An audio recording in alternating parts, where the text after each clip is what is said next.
They don't want to face the issue of, I need to learn how to talk to my partner better. I don't want to have to fix my tone. Why do I have to watch what I say? Because that's what an adult does. We can't just think it's okay, especially with our partners, to speak however we want, because what people are not realizing is, I think you gotta have a dream. The School of Greatness. Really?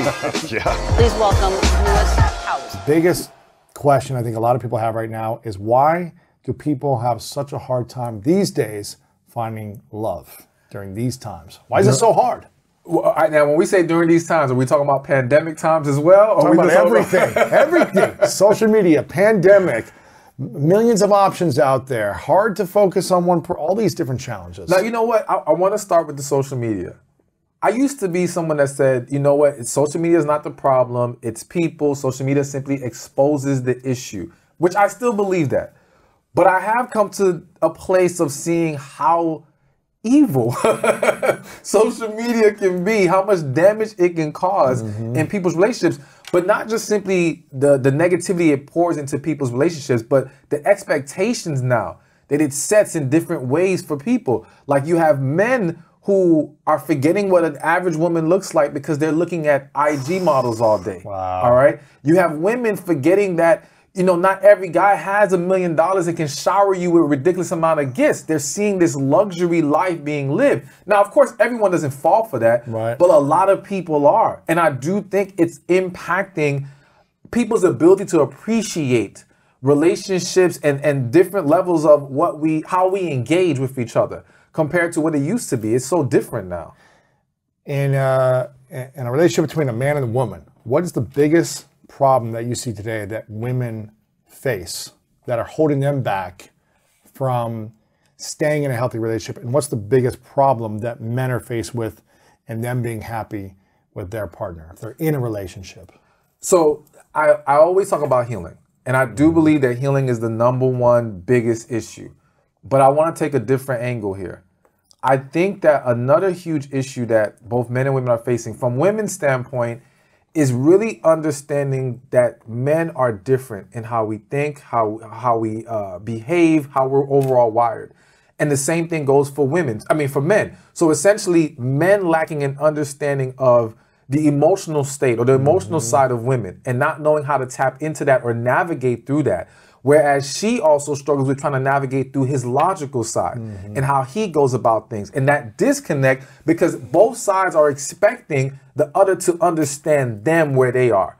All right. And they're not trying to understand the other person. And so we get caught up in our own feelings, our own perceptions of things. And that creates this huge fight, this huge battle, rather than really learning how the other side operates. This is going to be an oversimplified question, a response that you have. Because each person is unique. But I want you to fill in the blank. If a woman understood X about a man, they would be happy in their relationship. The simplicity of a man, they would be happy. If a woman understood the simplicity of a man, yes, they would be happy in their relationship. Yes. They would have less stress, they would have less arguments, they would have less pain, suffering. Yes. Because what does it mean to be the simplicity of a man? So there's a few things. One, a lot of women overthink and overanalyze in their relationships. And so a simple example I gave in one of my videos is like, let's say a guy says, ask the man, what do you want for your birthday? And he says, listen, let's just watch a movie together, have some pizza, drink some liquor, I'm good. Have some sex, that's all I need for the night. And the woman thinks, let me get him a wallet. He's like, no, I didn't ask for that. Exactly. Like, it's so simple. He's telling you exactly what he wants. The words coming out of his mouth it's what he means. The problem is so many women have been conditioned to dealing with liars and manipulators, dealing with men who are playing games, that when they are with a good man who's being forthcoming and honest, they don't know how to take that. And also because women are they're in the details, all right? So they are going to see what you need. They're going to analyze and say, okay, I can get this for him. They're more thoughtful in their approach. They go deeper, which is why they become so frustrated with us, because we don't. When we don't understand that when they said, I'm okay, that they really weren't okay, that bothers them. When they told us we don't want anything for Valentine's Day, but they really wanted something and we didn't get that, that bothers them, because it's like, why aren't we looking deeper? Why aren't we learning them and being more in tune with them? Because that's how they are with us. And so again, it's a disconnect of we operate very differently. But if they would just understand, we're very simple. And the man who wants to be with you, who wants to love you, is being very plain and clear. If you would just honor and accept that, it would make things so much easier. And if a man knew X about a woman, they would have a happy life. What's the right word? It really goes back to understand that her emotions, I'm trying to find the right way to phrase this, but it's really understanding the emotional side of the woman. And what I mean by that is, again, if you're with a woman, let's say you guys are walking down the street and she says, I don't feel safe right now. All right. To a man, we may analyze the area and say, well, there's nothing of danger here. What's your problem? You're crazy. No, don't do that. If she says, I don't feel safe, you have to understand how she feels. That's her emotion right now. And her emotion is reality to her. She may not be able to explain it. It may be something within her spirit. But as men, we make a mistake of dismissing it because it doesn't line up with our logic. And now it's, you're crazy, you're this, you're that, rather than no, try to understand she's feeling like this for a reason. And even if we can't always explain it, honor it. Now, the man's concern is, well, now she can manipulate you and play you, because even when it doesn't make any sense, she can say, I feel this way. But if you're with a good woman and she's been good to you in every other way, why question that she's playing games now? Give her the benefit of the doubt. So I think if we would just learn to embrace what her emotions are at the moment, we would be able to have more peace. Because again, a lot of fights come from you're trying to force your logic onto her. She's trying to tell you how she feels right now. Right. And it's like this. No, meet her where she's feeling right now. Acknowledge that. Say, okay, you know what? I understand it. Let's handle it from that perspective. Why is it so hard for let's talk about men in this situation, to acknowledge someone's feelings when in the man's mind, you might be acting crazy. These feelings are irrational. Why would I acknowledge irrational feelings when there's nothing to be afraid of in this moment? If that's what a man is feeling, how do they get out of that space and say, okay, this is irrational. In my mind, maybe this does seem crazy because I don't feel this personally. How does a man learn to connect on that level so that they feel safe in that moment, even if it is irrational? So 3 things. It's going to be awareness. Why did I just lose my train of thought for the second one? Awareness, yep. Awareness, I'm missing the second one. And then communication at times when things are not chaotic. All right. So the problem is you can't be trying to have this full deep discussion at this. If you feel like she's being irrational, if you feel like this is not making any sense, now you're trying to have this deeper discussion that maybe she's not ready to have at the moment. All right. She's feeling all over the place. Who knows what's triggering her right now? Wait till things are calm. And now let's revisit what happened the other day. Don't fix it when it's chaotic. Exactly. It's almost like, sometimes a woman doesn't want you to fix it. She wants you to listen and acknowledge how she feels. And so we can revisit it at a different time, but in that time, she needs you to embrace where she's at emotionally. What if the man's just like, it doesn't make sense? You're making no sense right now. What you're saying is irrational. Maybe it's illogical. It's crazy. None of it makes sense. How do they wrap their heads around the madness of the emotion that is not real to them? It really is. It's about practice. So that was the second thing. Awareness, practice, communication. So the practicing of it is just simply understanding, listen, it doesn't always have to make sense. All right. What does it hurt you in that moment to just be more compassionate and considerate of how she's feeling, even if it doesn't line up with your logic right then? You know what I'm saying? And again, we can revisit this and use it as a moment to now learn more about each other. But right now is not the time. So tomorrow, 3 days later, we can say, hey, listen, you know that time when we were walking down the street and you were afraid, nothing was around. Can we talk about that? Exactly. Exactly. And now we can gain better understanding, because at that moment, it may be easier for her to articulate it. But in the moment of her emotions running all over the place, it's gonna be hard for her to get it out clearly. Not because she's trying to be difficult. It's just she's feeling all over the place. It's just hard. It's like, think about a child, and I'm not trying to reduce women to children, but think about a child being in their frantic moment, something happening to them, and you're saying, "Tell me what's wrong." They can't tell you. It's hard for them to say it. But once they're calmed down and at a better place, they can. Absolutely. So we got to be patient as well. We got to be patient with each other and give grace. We're going to have moments where, it may not make sense. But again, overall, if you're with a good woman, why act like she's being difficult or evil right now? Absolutely. You know? There's a lot of good women. Speaking of good women, there's a lot of good women out there that are friends of mine who are single. And they've been single for years.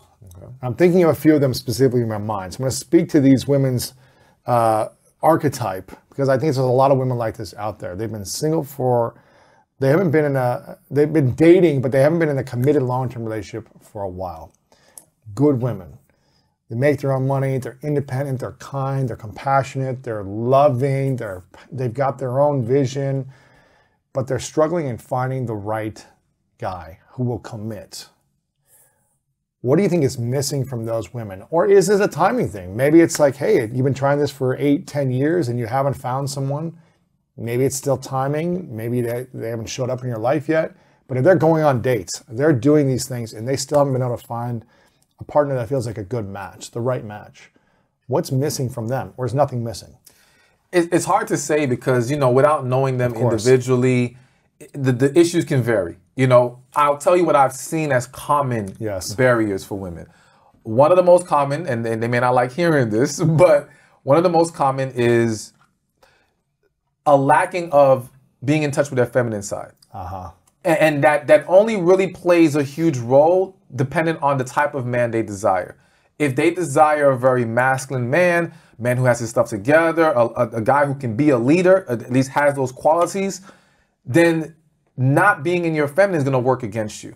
You're going to come across more difficult. You're not going to come across as someone that's peaceful. And again, I think every man who has stuff going on for himself can say what he needs almost most importantly, or at least near the top, is peace. Every man needs peace. Oh man, I've been saying that my whole life. Peace. And so if he does not view you in that way, because again, you project more masculine energy, you project more resistance, more of a difficult nature, he's not gonna, you could be the most beautiful, amazing woman. It's like, and he may want to sleep with you, but he's not going to want to take you serious or marry you. So that can be one problem. Another thing can be timing. It's a lot of times is, we have to understand everything doesn't happen tomorrow. There is a process to this.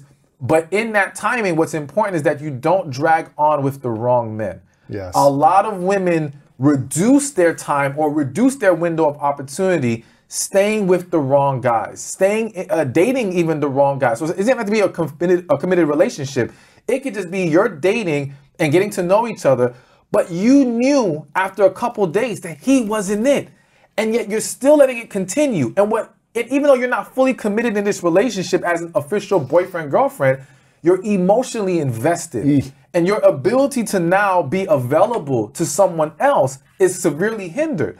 So you're not going to be able to meet that great guy, or that great guy may come across you, hear that you're dating this guy and say, I'm not even going to bother with that. Yeah. And so that hurts you. So timing is it, but you have to make sure you're leaving yourself available. Here's a question.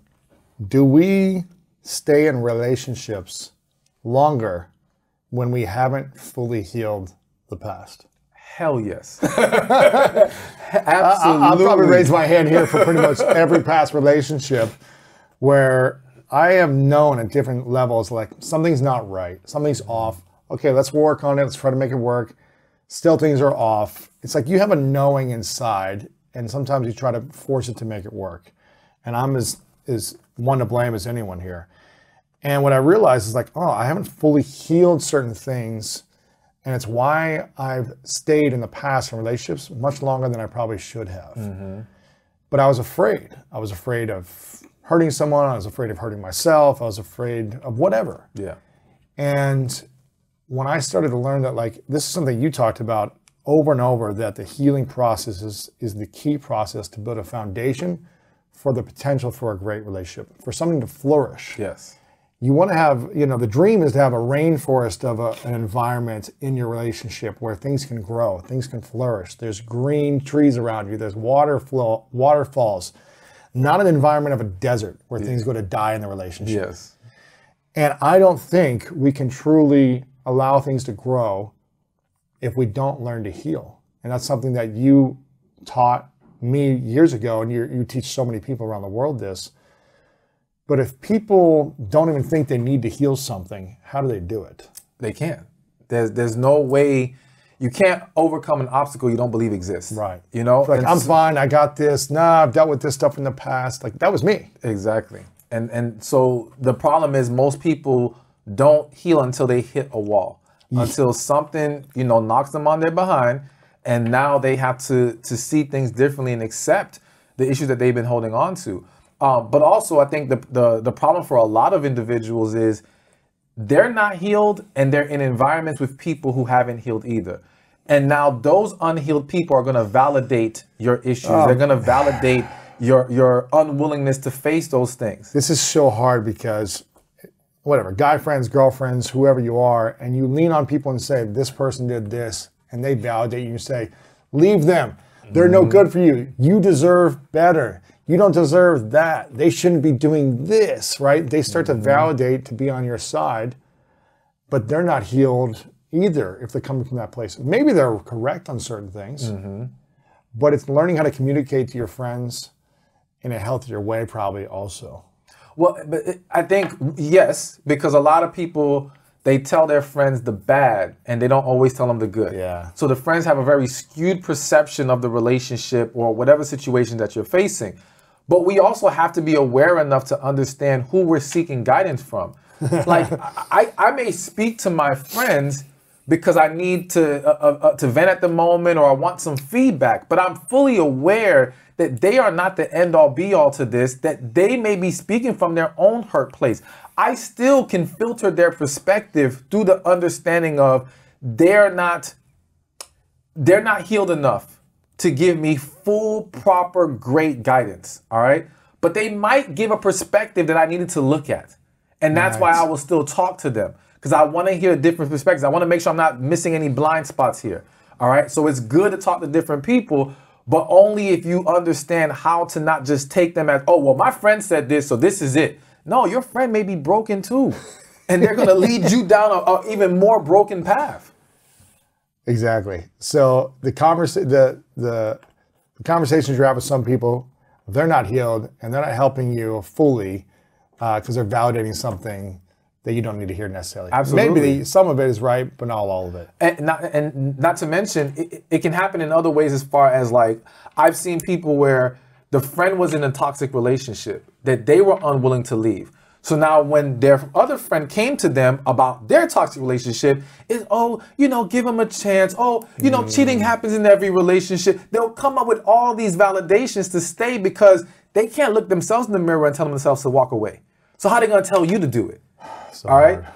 Now, some people can do that. Some people can still tell you opposite of what they're going to actually are willing to do. But a lot of people, unconsciously or subconsciously, are trying to validate how they would handle things or how they have handled things. All right. So if it's I would leave because someone called me out my name one time, then I have to tell you that you got to leave for that reason. Right. I can't tell you to be considerate of, well, maybe it was a mistake. Maybe this can be fixed. Oh, no. Because I drew that line. You need to draw that line.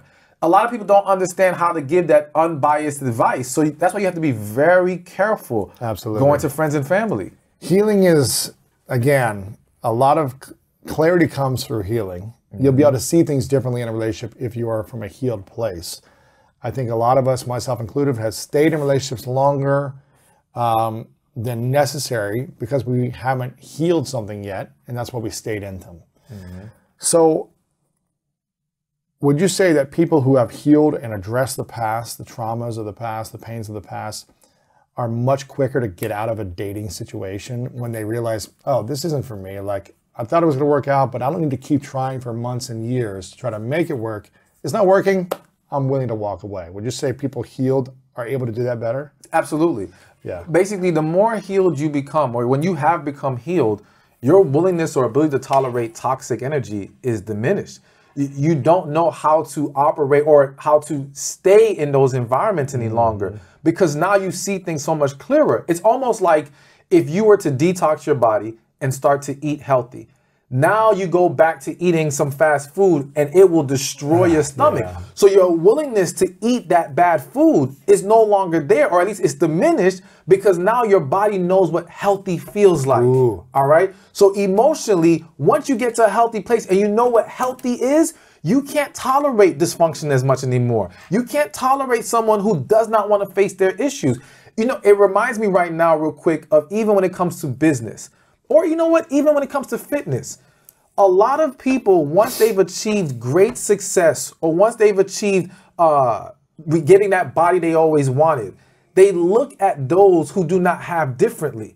Before, they may have been in that pool of people that said, my circumstances, there's nothing I can do, it's too hard.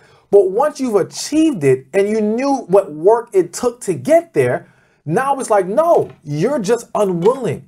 You don't have enough desire to push past the obstacles to get the results you're looking for.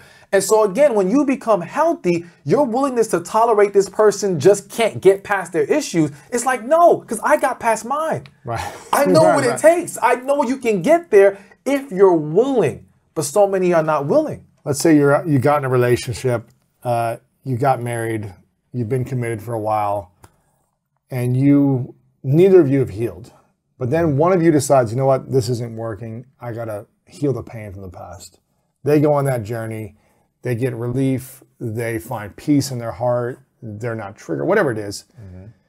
They've started and have continually been on the healing process, but the other person continues to be in their own traumatic past experiences. What if they're not willing to heal? Would you recommend, like, is that relationship able to work still? Are you able to find ways to say, well, we still love each other and we have a lot of chemistry and connection most of the time? What would you say about that? If the other person's unwilling to heal? I hate to say this, but I have to be honest. Yeah. All right. I can never encourage someone to remain in a toxic situation. All right. I do think that we can take an approach that says, let's see if we can work this out. Let's give them a little bit of grace here. And the main thing is, can we achieve progress? All right. Rome isn't built in a day. And if we've been behaving or we've been tolerating this dysfunction for so many years, we can't expect it to be perfect tomorrow. But are you willing to at least start to walk on that path and make progress? Though I don't want to encourage divorce, I cannot feel comfortable telling people to stay trapped in a marriage with someone who doesn't want to face their issues. Right. If you have freed yourself from that, you have healed, they've got to be willing to make a move. And here's the problem. People are afraid to heal, or people are afraid to face the issues that requires them to heal. All right. Because you have to, it's like, I remember a quote, and I'm probably saying it wrong. To heal, you have to face the pain, or you have to dive into the pain, something like that. All right. So people understand it's painful to go and revisit your past. It's painful to let those emotions you've suppressed all these years come back out. And so now your fear of healing or facing the process of healing is greater than your fear of losing this person. All right. And they think because you're married to them, you're not going anywhere. You're stuck for life. Exactly. So for that reason, that's not enough incentive to face their fear of facing their issues. Wow. The only thing that may get them to do it is the threat of divorce. Wow. Or is the actual divorce happening? Again, it's not that I want it to get to that point. I hope and pray everyone can avoid that. But the reality is some people won't get it together until there's a real consequence on the table. And that will be divorce in that situation. So, okay, let's say someone's like, you know what? I feel like I'm good. It's never been about me. It's been about everyone else. It's their problems that why the relationship doesn't work out. Hold on, I gotta stop you real quick. Yes. Because this is like hitting my spirit. I gotta say Give it to me. The other thing to consider is that some people will never change. They will never heal. And the reality is that the person you're with is the wrong person. And the only reason you got with them is because you were broken.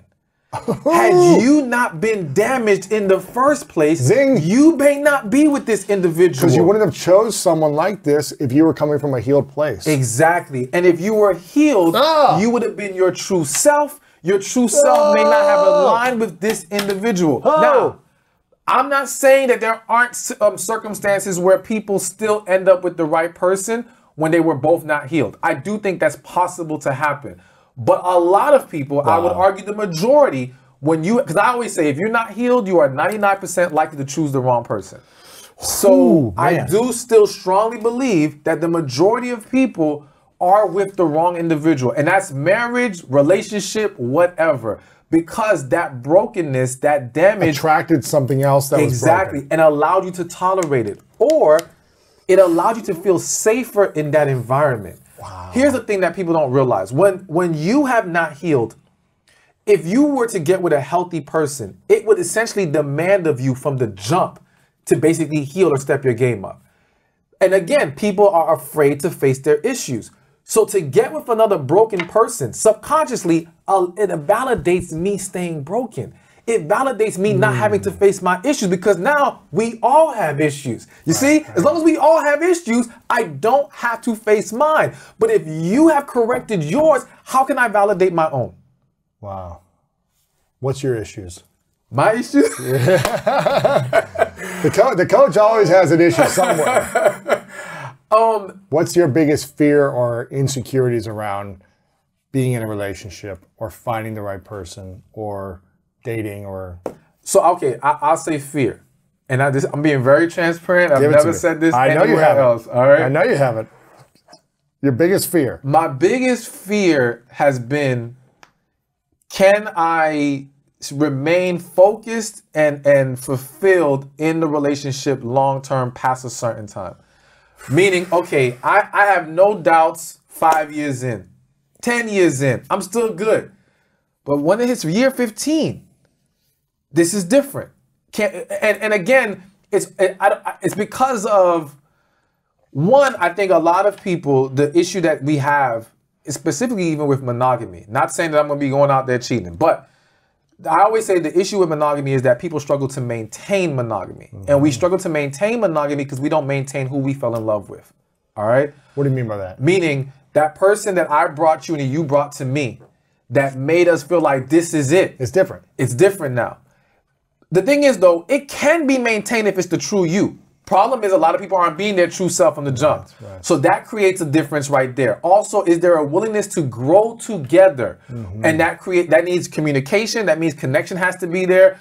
A lot of people have not gotten with that person they have a connection with. So this is where, for me, there's fear, but there's peace in knowing that I do believe if I'm willing to do my part to maintain who she falls in love with, all right?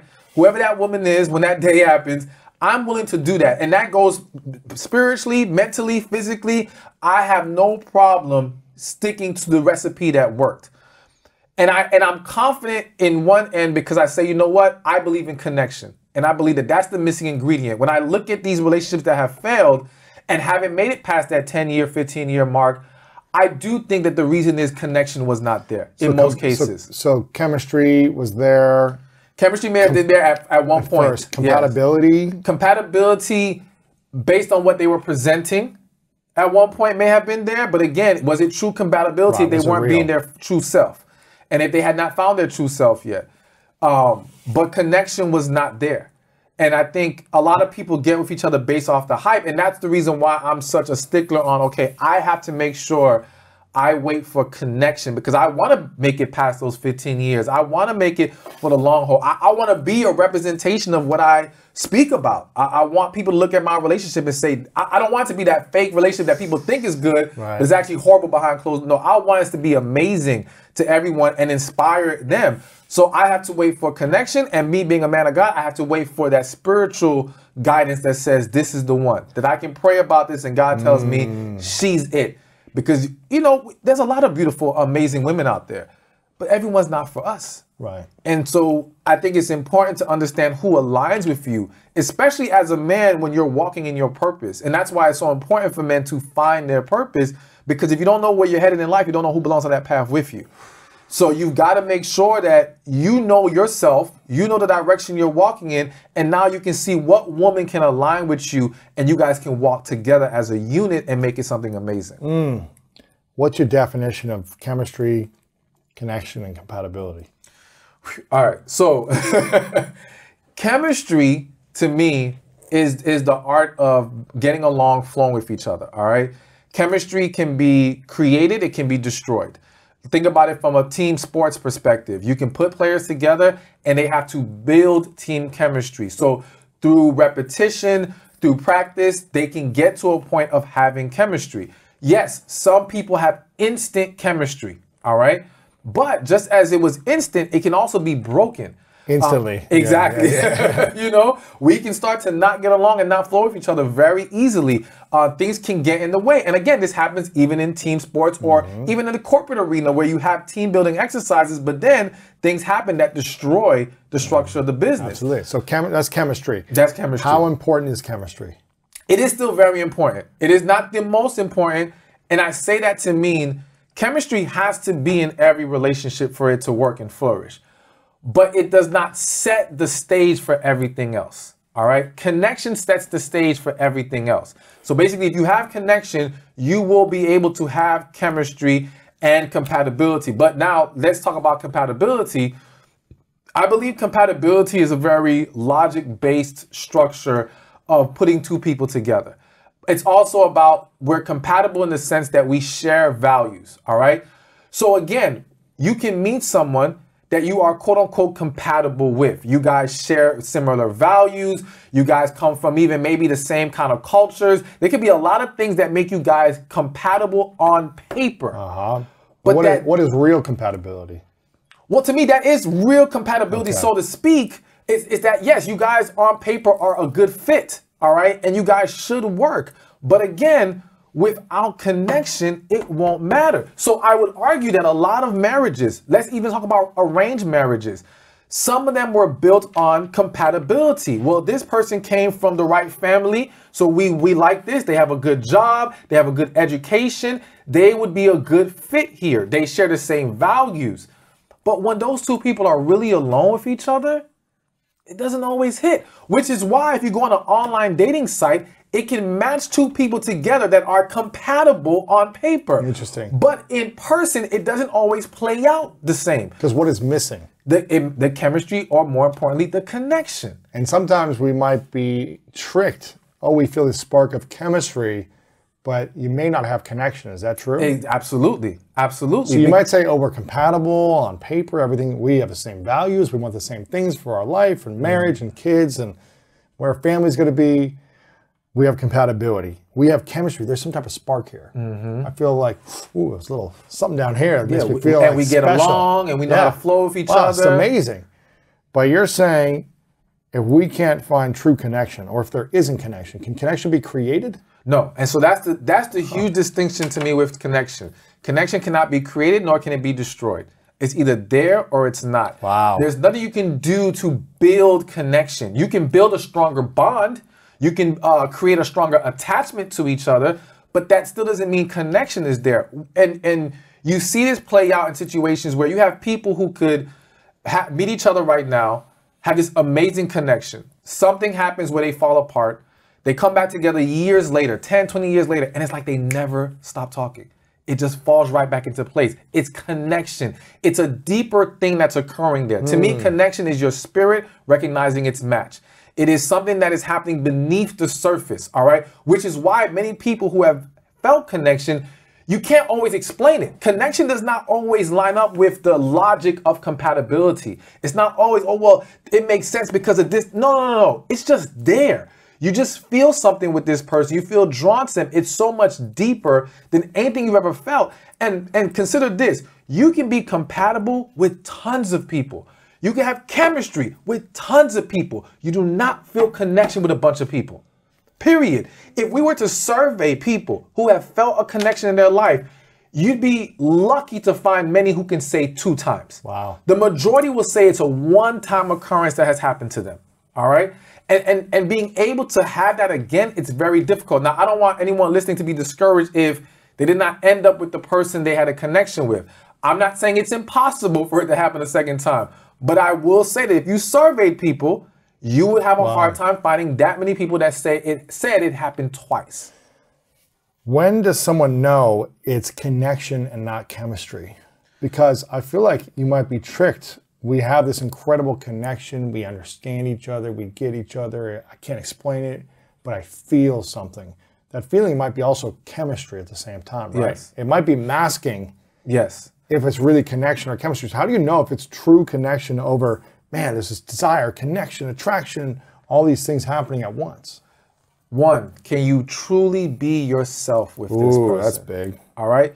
Because again, a lot of people, they go on these dates, they're bringing their representative, and the chemistry happens on a surface level with the representatives that both sides are bringing. But when you actually show your true self, now what happens? And a lot of people have not done that with their partner or the person that they're getting to know. So again, you're falling into the hype of the chemistry or the compatibility, but you're not discovering true connection being there. So you got to be able to be yourself, because real connection loves you at the core. All right. You can show me all the parts of you. I still want you. All right. Number two is, can we enjoy each other with no distractions? All right.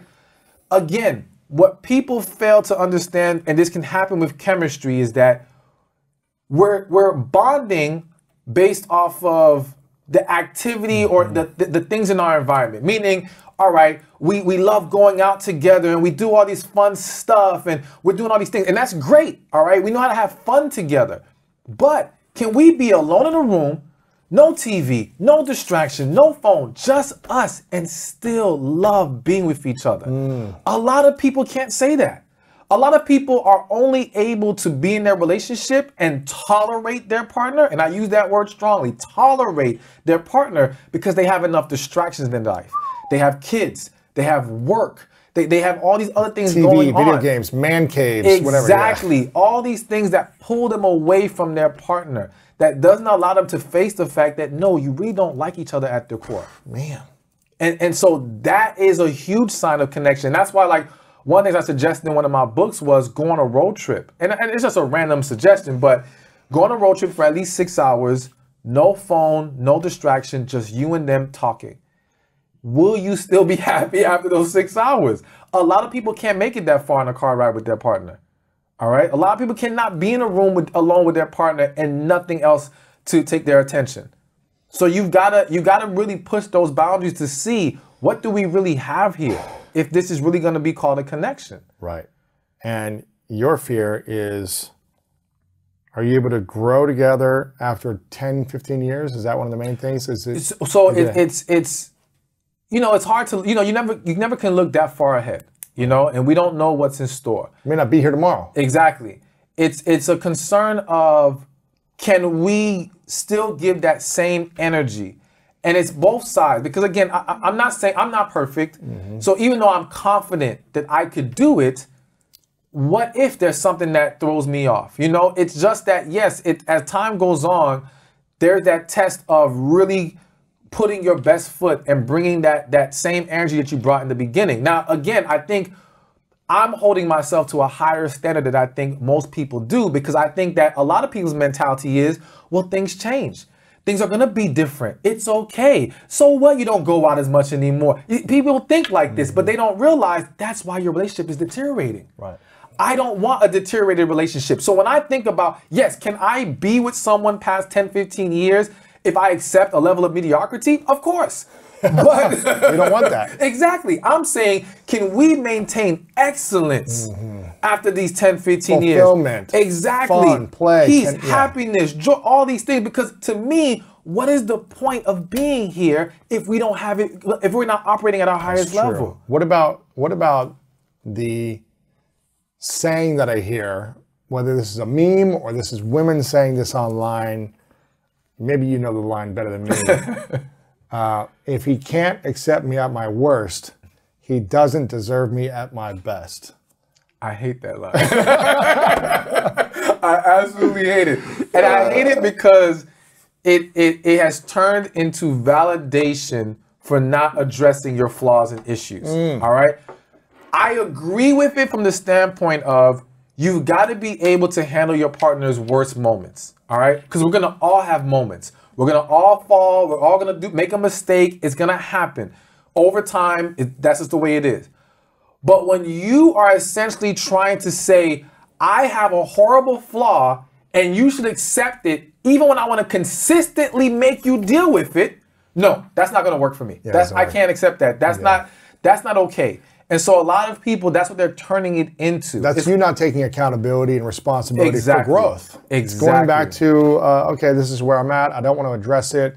You just have to accept it or don't be with me. Exactly. You know, it reminds me of like, I don't know if they still say it, but I know at one time people would say arguing is healthy for a relationship.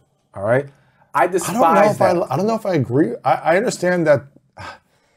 Yeah, I just don't like that. No, at all. Can you communicate with we don't agree on this, but do you have to argue? Exactly. That's my thing. Disagreement is acceptable. Disrespect is not. Ooh. All right? So say it one more time. Disagreement is acceptable. Disrespect is not. That's good. All right? So my thing is, yes, it's okay and even healthy to have disagreements because we have different perspectives. We can bounce ideas off each other. We simply have to know how to navigate that and come to an official decision on things when we have those moments. But arguing says we are being disrespectful, whether our tone is negative, the words that we're using, you know, we're getting loud, we're getting angry, we're basically throwing negative energy at our partner. That's not healthy. There's nothing healthy about that. But a lot of people will say that because they want to validate the unhealthiness in their relationship. They don't want to face the issue of, I need to learn how to talk to my partner better. I don't want to have to fix my tone. Why do I have to watch what I say? Because that's what an adult does. Wow. All right, grow up. Like, I'm sorry to anyone listening to this, but that's just real. We can't just think it's okay, especially with our partners, to speak however we want, to throw all kinds of insults, to be disrespectful and think this is okay. Because what people are not realizing is all it takes is that one really bad argument to plant a seed of negativity that now grows into something worse in the relationship. A lot of people's issues are not the issue that they're facing in that current moment. It's the culmination of all kinds of things before then. It's the buildup from that last time you disrespected me or made me feel some kind of way. And ever since then, I've resented you. And now in this resentment, I've given you an attitude. You didn't know what the attitude was about because I didn't communicate clearly. Now you're giving me attitude. And now you see how it turns into other things. Now that attitude turns into not having sex with each other. That attitude turns into, okay, the way that we talk to each other in general. Maybe becoming secretive because now we don't feel like dealing with each other anymore. And what you don't realize is it started from disrespectful arguing. Wow. All right? It can also start from some other stuff. All right? But arguing is a huge problem for a lot of people, and we can't just keep sweeping under the rug. So going back to your point about the whole take me at my worst, yes, worst moment. You can have a moment. Always like this. Yeah, and once in a while, a good attitude. Exactly. Consistent negative behavior has to be addressed and corrected. So arguments are disrespect, but disagreements is okay. Is that what you said? Yeah, disagreement is acceptable. Disrespect is not. Yes. So you can always disagree, and you can agree to not agree. Yeah. Or you can, is that right? Agree to disagree. Yeah, agree to disagree. But what I'm hearing you say is that arguing, saying what's on your mind in an angry, aggressive way, tearing down a partner is never going to do anything good for someone. Exactly. People have to understand, whenever someone feels attacked, they will defend themselves. Even if they know they're wrong, even if the point you're making is actually solid, the way you're coming at them negates their ability to receive it. That's why even me as a speaker, my focus has been, do I want to be heard or do I want people to receive my message? All right. If I want to be heard, I can speak however I want. I can be blatant with the insults. I can cut people down. I can just make jokes of everybody's situation because it's just entertainment. I just want to be heard. But no, I want people to receive it. And if I want people to receive it, I have to be more considerate. more compassionate. I have to check my tone. I have to be careful with my words. And that's why if people watch my videos, they'll see I try to be very careful with my words because I want you to receive what I'm saying. So if we're in a relationship, we have to take that approach. If you want them to hear you, be mindful of how you're talking to them. Why is this so hard for people? Because again, they don't want to face or they don't want to do the work of correction. All right. And the work of correction can entail the healing and again, facing those issues. It's also conditioning. If people have been brought up in households and environments where this is how they talk to each other, it's very hard to change that, it's foreign to now speak in a more loving and positive way. It's foreign to sit and be quiet and listen. All right. So now they have to reprogram themselves, and that's a lot of work. And I think also the acceptance of the way you're communicating is wrong. People don't like to face that they were wrong. They don't want to have to accept that. So it's, no, I have to dig an even deeper hole and stick with this whole negative approach of how I do things because no, there's nothing wrong with this. Or I see other people do it, but you know, they're fine. No, they're not fine. They're not okay. You know, so I think those reasons, just overall, they don't want to have to do the work. And so they rather make excuses for it. So it sounds like, again, we go back to step one, healing. Always. If you can learn to heal, you can start to improve the quality of your choices, dating someone in a relationship or getting out quicker. You can be a better, more effective communicator in relationships, whether you're dating or in a long-term committed relationship. You can have a better relationship overall with yourself when you heal and with someone else. So can you give me a breakdown, a boot camp 101 on how to recognize what you need to heal and then how to start healing that? Okay. What does that look like for someone? Okay, I need to heal, Stefan. What do you mean by that? How do I do it? How do I get started? How long does it take to get healed? Okay. Is this a lifelong journey? Is this overnight? What does it look like? All right, so first thing, how long does it take to heal? It's going to take as long as you're willing to put in the work. Oh. Healing is not a time thing. It's a work thing. So when you hear people say time heals all wounds, no, it doesn't. Time alone doesn't heal a damn thing. All right. It can help. It does aid in the process. But by itself, it is no good. You have to take certain steps. So when people think, well, I'm going to take a year off from relationships to heal. Why a year?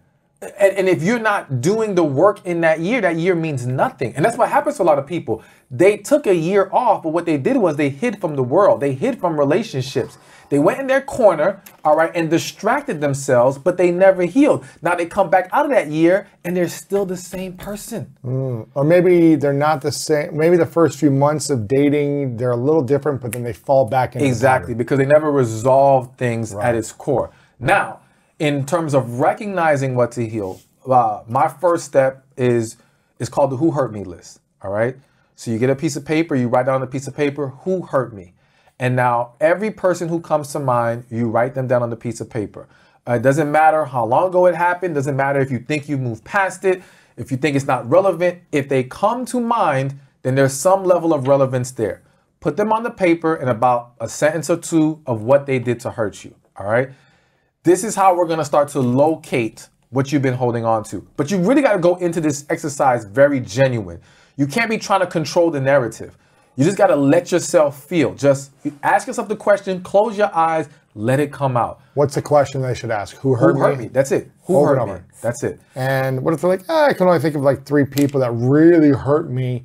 Should they be thinking of like every instant they can think of from childhood of that one comment, or should this be this person punched me in the face? Anybody who comes to mind. So I don't want them to force it, but I don't want them to undermine it in any kind of way either.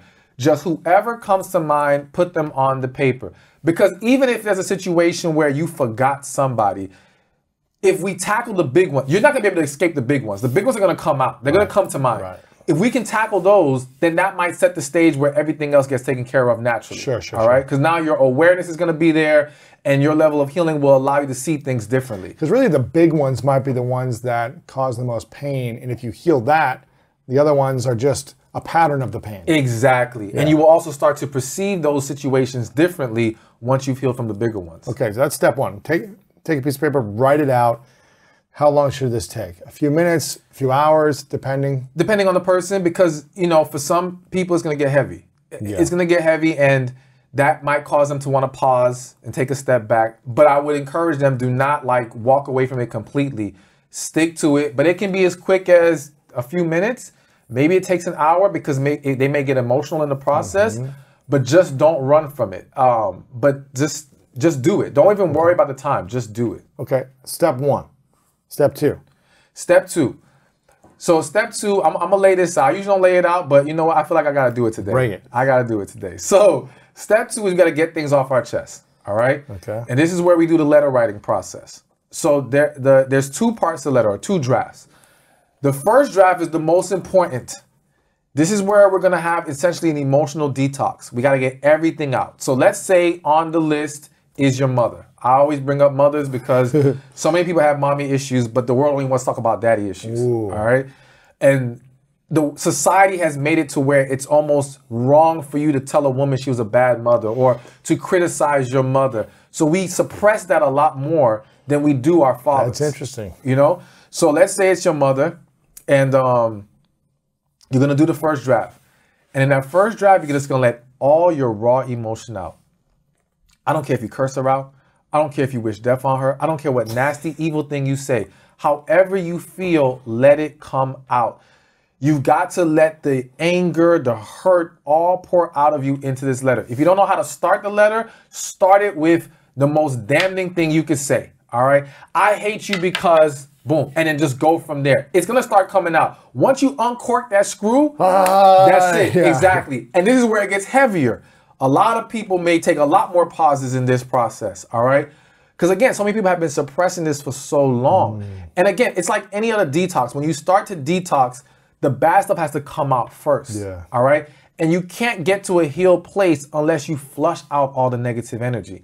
So this is why it's important. This is not the draft to be politically correct, to try to frame things in the right way. I don't want you to be considerate. I don't want you to think about, well, I did some wrong things too. Forget all that. This first draft is let it rip. Let it rip, let it out. And I guarantee you by just doing that first draft, you're going to feel better. You're going to feel a weight come off your shoulders. You're going to feel more peace to you. Great. That's the draft one. Draft two. So draft two is essentially now, I always tell people, all right, you finish draft one, pray, meditate, whatever you got to do, just get to a kind of level place mentally. Calm, right? Calm. And now read the letter to yourself as if you were them. Oh. Okay? And now, so put yourself in their shoes, and anything that now comes off as attacking, condescending, blatantly insulting, you're going to change it. You're not changing the message. You're just changing your delivery of the message, all right? And the importance behind this is twofold. One, we talked about it earlier. People don't know how to communicate without being negative. Their tone, their delivery is horrible. So this letter is going to help you learn how to take your negative emotions and thoughts and now turn it and reword it into a much more loving, positive message. Now, loving positive does not mean you won't say some things that aren't hurtful to them or a hard pill for them to swallow.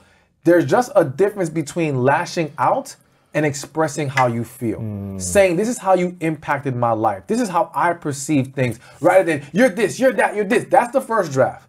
But the second draft is just, you're just changing your delivery of the message. So by the end of it, you have fully expressed yourself, but in a more calm, loving manner. This is going to allow, one, it's going to teach you how to be better in your communication. Interesting. But also, and this is the part people aren't going to like, and I won't go too deep into this part. For those who may have to send it, and I would just suggest getting the book to see if they got to send it or not, all right? Because it breaks all of this down. But for those who do have to send it, it's going to give you a much greater chance of great things to come from that letter. Not that that's the focus of the letter. The focus of the letter is for your healing. So I don't care if you did send it and they never responded. I don't care if you sent it and they rejected everything you said in it. Because the purpose is your release of all those emotions, all right? And you've got to embrace forgiveness. And forgiveness is another piece of this healing puzzle. Forgiving them and forgiving yourself as well. That's the real focus. But I have seen amazing things happen because of these letters. Really? Yes. From people receiving them? Yes. I've seen... so these are not letters that you send out that say, you're horrible, you ruined my life. That's not draft one. You're sending out draft two, which is more of a place of this is how this scenario impacted me. Yeah, this is how you made me feel. It's more of a responsibility as well. How it made me feel is that I'm hearing you say. Absolutely, yeah, because it's very different to accuse someone and attack someone versus saying, but this is how I received it. Right, whether you're right or wrong. Exactly, because also understand this, hurt people hurt people. And some people might reject that because they say, well, I'm hurt and I never hurt nobody. That's a lie. Whether you realize it or not, you have hurt people. One example I'll give that comes to mind, let's say you're a woman or a man and you were hurt in your last relationship and now you've become guarded. Now to you, you're still operating as a loving human being, but what you don't realize is your guardedness is still hurting either the potential partner or someone that you do get with because you're unwilling to give them your whole heart. Wow. All right. So you still you're not attacking them. Maybe you're not punching them or cheating on them, but you're holding back. Exactly. Wow. And you're still undermining the relationship. So you're still hurting them and you're hurting yourself because you're not allowing yourself to experience the full greatness of it because you won't fully dive in because you're scared and you're guarded and that has to be fixed. But going back to the original point I want to make is in that same mode, the hurt person does not always realize how much they're hurting you. We have to understand that damaged individuals are operating from a very selfish mindset. It's I'm protecting myself. Think about the person who is overly critical of everyone else. They're always criticizing.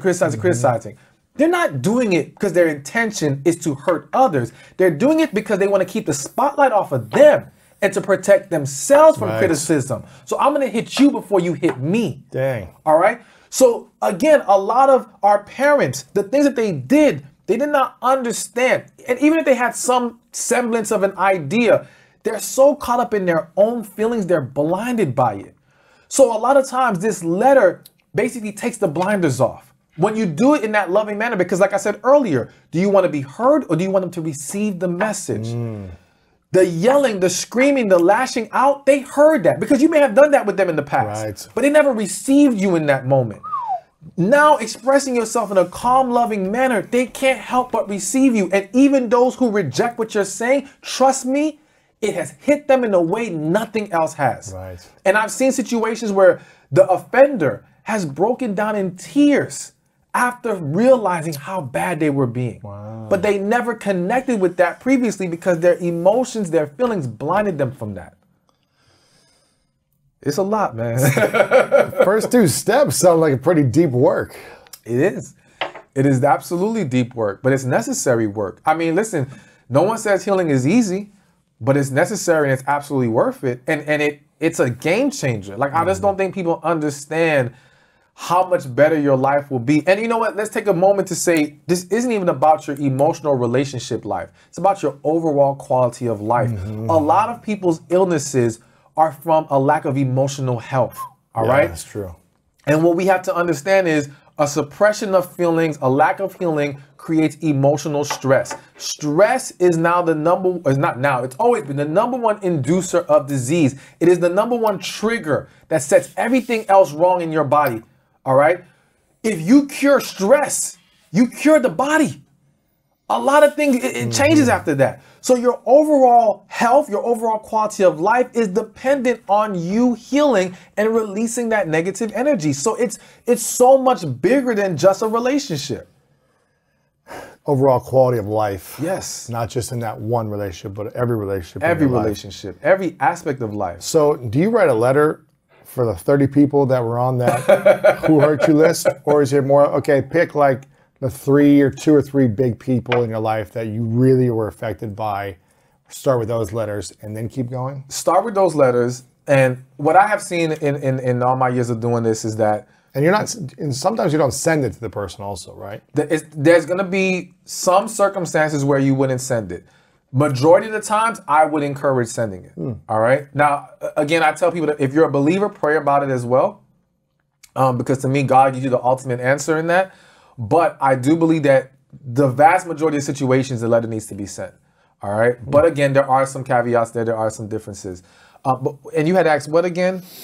Do you send a letter to everyone on the hurt list? Oh, so yes. When what I have seen from most people is that once you knock off the big ones, First 3, 4, 5 people. Yeah. You don't need to write a letter. you don't to have to everyone write else. that to everybody else. Because again, you see things differently now. So now think about it like this. Your hurt or how you took offense to something, you now see it differently after you resolve those other ones. Now you realize it wasn't even about you in those situations. Again, hurt people. They're just projecting negativity onto you. It wasn't even about you. They just took it out on you. And now when you now start to not internalize people's actions, it frees you in a way that you were never freed before. You know, and that's why it's so important that we have to learn not to take things personally, because we don't know where that person's actions and negativity is really coming from. A lot of times, most of the times, it's not even about us. It goes way deeper than that. And if we learn not to take it personally and not to internalize it, we can navigate the situation so much better. Right. Because what's happening is you allow them to trigger you. Now you get into a negative space. Now you fight fire with fire and the fire gets worse. That's been me most of my life. Most of my previous relationships, that's how I showed up, which was I'm going to defend myself. You're attacking me for something, whether it's true or not, I'm going to defend myself. And I'm going to fight back. What happens when we do that with our partner? We just make it a battle. We set the stage for more battling. And here's the worst part about it. We not just battle in that moment. That battle usually turns into saying something we regret, doing something that we didn't realize we did. Now they hold on to that. So now they take that one small thing from that battle For years. Exactly. That creates more battles. So you don't win. You don't win trying to fight fire with fire. So what should you do if someone's fighting you with fire? How should you respond? You throw water on them. Okay? A bucket of water. And that water is love, patience, grace. And if they don't honor that, you let them go. Unfortunately, listen, if we're in a relationship, whether that be family or romantic, and we're dictating to them that, listen, the way we do things here is we have calm conversation, we be respectful towards each other, we don't take this to a negative place, and they cannot honor that, then you stop engaging with that What if person. someone says, you know what, don't try to tell me how to act and how to feel. It's okay to feel angry. It's okay to react at times. It's natural to let yourself feel these things. These are human emotions. And it's okay to argue every now and then. Don't try to tell me what to do. Again, a moment. So if I'm in a relationship and we've set the standard of healthy communication, and my partner has a moment where she starts to yell and go crazy or whatever, right? And I recognize this is a moment. I might let that slide. And when I say let it slide, I don't mean not acknowledge the issue. I simply mean, okay, let her get it out, let her vent, all right? Now, once it's done, remind her that, listen, we're not doing that. Like that was a moment. We don't make that a consistent pattern, all right? So we keep that there. I let you have that moment, but we don't get to keep doing that because that's unhealthy. And if you feel like, well, everyone should be able to just no, that's not how we do things here. Listen, everyone has to set the standard of what is acceptable in their relationship or acceptable in engaging with anyone. And again, this isn't just romantic relationship. My family knows I don't argue. I don't argue with nobody. Okay? You can disagree. I disagree, but we're not arguing. What's the difference between disagreeing and arguing? Again, disagreeing is simply respectfully, calmly, and when I say calmly, we can get passionate, but we don't get disrespectful, we don't get negative or toxic, and we simply state our opposing belief to something. You don't have an attitude that you're wrong and bad. How could you think that? Exactly. Now, again, that takes a lot of practice. It takes a lot of work depending on how you've grown up and what you've engaged in. But that has to be the goal. The goal, and it's not so hard if we just practice and stick to practicing it. Like, we can't just keep making excuses for being all over the place and acting out of character. No, we have to set a certain standard, and we have to adhere to that standard. All right, and if you can't, okay, then we can't keep talking. End of story. Like, I'm not gonna entertain, like, even in social media, if someone leaves a negative comment, I'm not answering that. For what? I can recognize who are the people that just want to go back and forth with you. I'm not going to do that. I'm not arguing with you. I will state my case. You either take it or you don't. Right. That's it. Yeah. Speak your truth and leave it at that. What would be let's say, okay, I did step one, I wrote the list, I started writing letters, I sent some of these letters out, but I'm still feeling triggered. I still don't feel healed. Is there more steps to healing 101? Or is it just now is it time? No, so the other part I mentioned earlier was forgiveness. All right. And forgiveness is a huge part. But what people have to understand with forgiveness isn't a snap of the finger thing. All right. Meaning you could do all of this. You can say, I forgive them. I'm good. I'm moving forward. And like you said, 2-3 weeks later, something happens and you're triggered. You got to keep forgiving. Exactly. In that moment, you have to stop yourself. See, the mistake we make is that when we get triggered, we allow ourselves to dive into it. We dwell in that moment. And so now you're staying in that negative place. What you have to do is recognize the moment, say, no, I forgave them. What's done is done. I'm moving forward. And that's it. Keep practicing it. And as you practice it, you'll notice you're triggered less. You'll notice it's affecting you less. Now you'll get to a point where it doesn't bother you at all. You're not fazed by it. So it's a reprogramming of the brain to say, you know what, this doesn't matter anymore. It's done. It's in the past. But it's not just forgiving them, it's forgiving ourselves. And that's a big hurdle for a lot of people. There are people listening to this who will be able to say, I forgave that person, but you're still beating yourself up. You're still holding the mistake over your own head. Whatever that is. And you have to learn that we all make mistakes. We all fall short. Learn from them, grow, move forward. Do not dwell on them. And so it's the same thing. Every time you find yourself beating yourself up, no, I forgive myself. I'm done. What's done is done. I'm moving forward. That's it. You keep saying it to yourself. You will get to a place where it doesn't bother you anymore. Is it harder to forgive someone that did something horrible to you, or is it harder to forgive yourself? It depends on what they did. I think that's going to vary from situation to situation. But I will say, if I had to lean towards one, I would say forgiving ourselves is harder. Why is it harder? Because we live with ourselves. Because we live with ourselves. Yes. You see, like, that person can do that one thing, and it can be very hurtful. But we may not see them again. We may not face a circumstance like that again. There may be buffers in our life that allows us to detach from what happened. But when we make our mistake, we have to live with that. We have to face ourselves in the mirror. And then there may be other mistakes we make that pile onto that. See, that person may have one offense that we have to forgive them for, but we can end up having several offenses against ourselves. And now it becomes a harder journey for a lot of people to just accept that we're all flawed and we're all gonna fall short. I'll keep saying that. None of us get it perfect.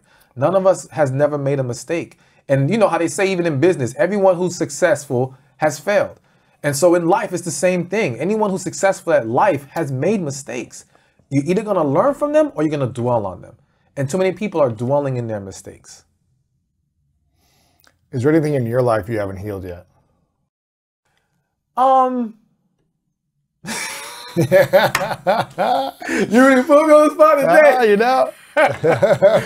So I'm not gonna get too deep into it, but I will say that I've done the letter before. All right, so I've done this whole process. Sometimes you need to write multiple letters to the same person.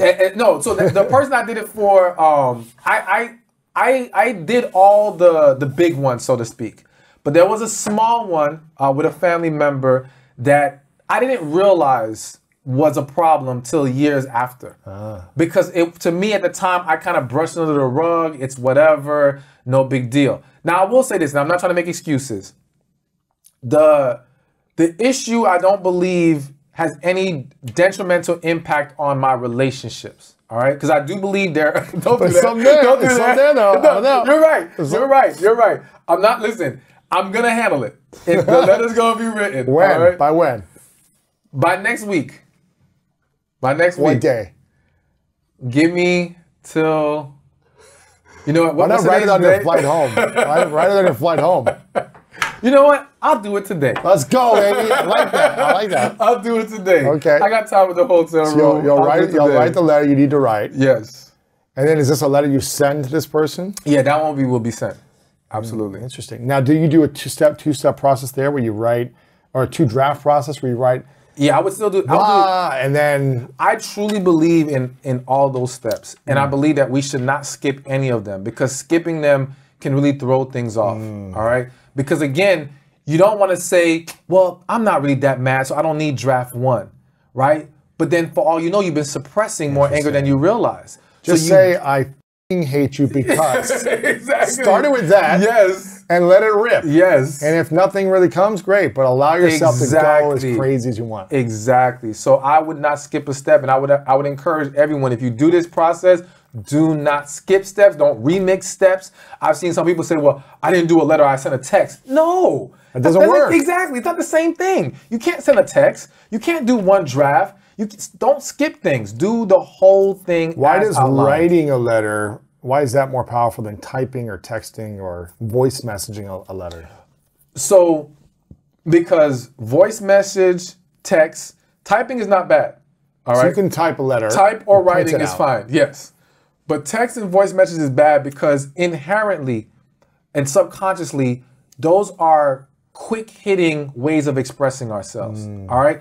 We don't do a voice message to leave a 10, 15-minute message. All right. We typically do it for a quick 1 minute, 2 minute, 3. It can be longer at times, but there's this thing in us that doesn't allow us to really draw it all the way out. Because if what you're feeling needs to be a 30-page long letter, you're not going to do a 30-page worth voice memo, chances are.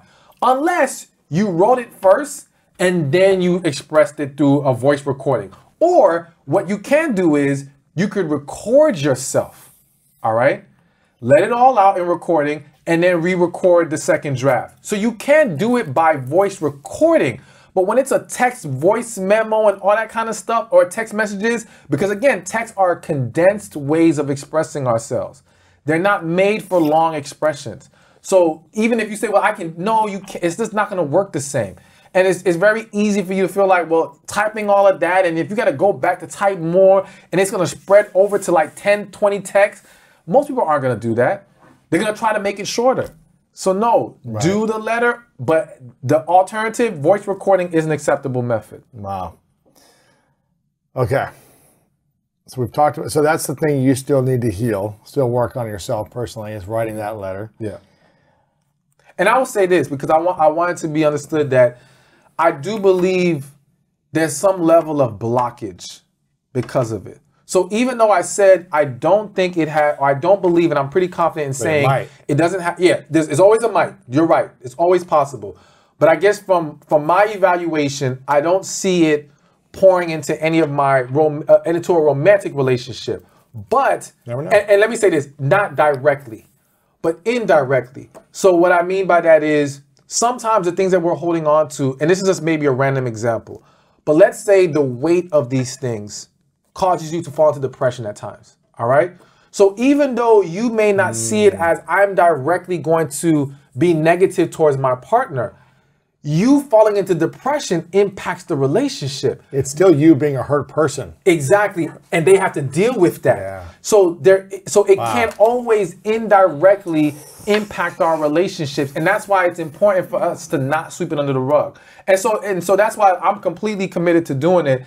And I was planning on doing it because I know that I don't want to leave any stone unturned.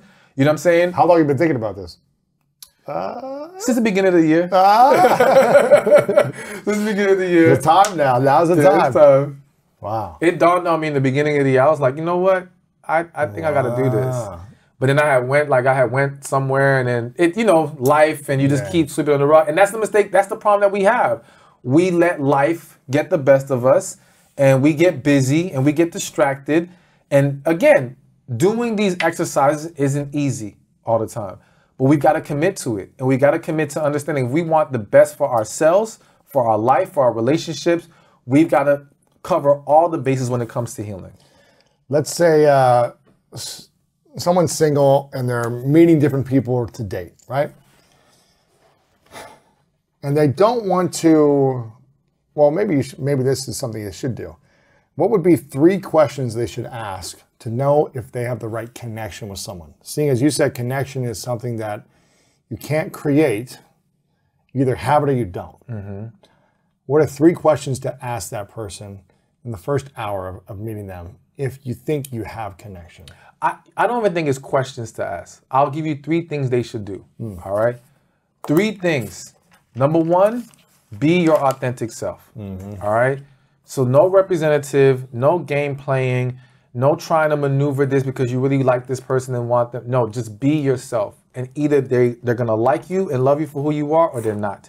All right? What does that mean? Like, say everything that's on your mind, be as like quirky as you want to be, Just be unfiltered. If that's who you are, yes. Yeah. If that's who you are. So if you're a So quirky don't be on your person- best behavior of like, okay, I'm going to let this slide and this slide. No. So let me give you a perfect example. Let's say for a woman, she's dating a guy and she views this guy as very conservative. All right. So she thinks she has to come and be an angel on this date, be a good girl. All right. But lo and behold, she's a little scandalous. She's a little out there. All right.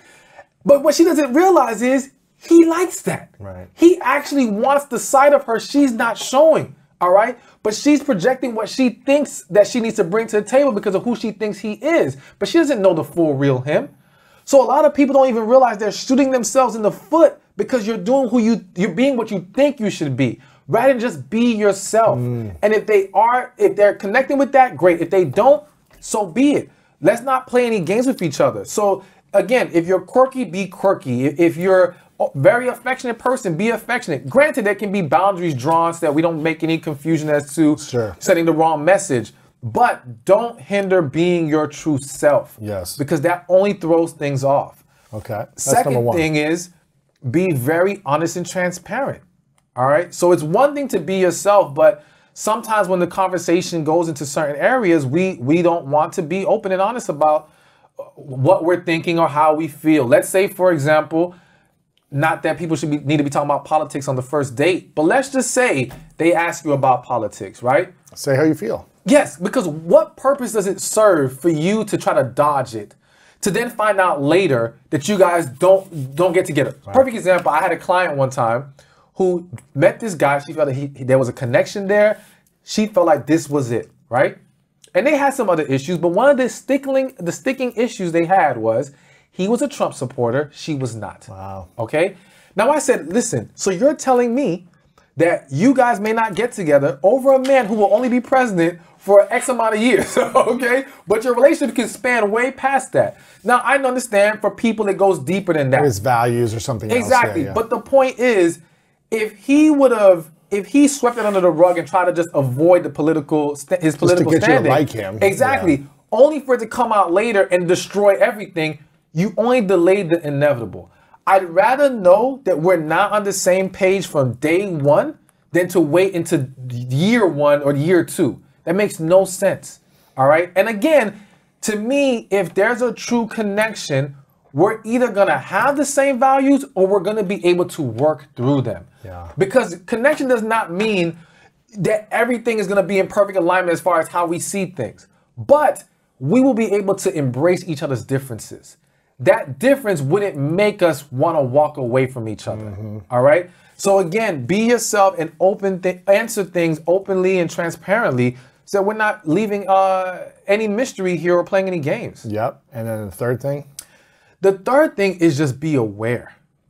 And to me, what I mean by that is, and I'm going to use men right now, because I do feel like as men, we'll meet a woman, and again, she might be awesome, be great. And a lot of times we know deep inside, something's not there. She's just not the one. But we really like her, or we really like aspects about her, so we want to hold on to this. So you're allowing this desire to blind you and not allow you to be aware of the fact that, no, you know she's not it. And accept that. Accept that and walk away, end it, because there's no point in dragging this on. At the very least, if you want to continue it, then be honest about this ain't going anywhere. And if we want to have fun, if you want to have fun with each other, that's 2 adults making their own decision.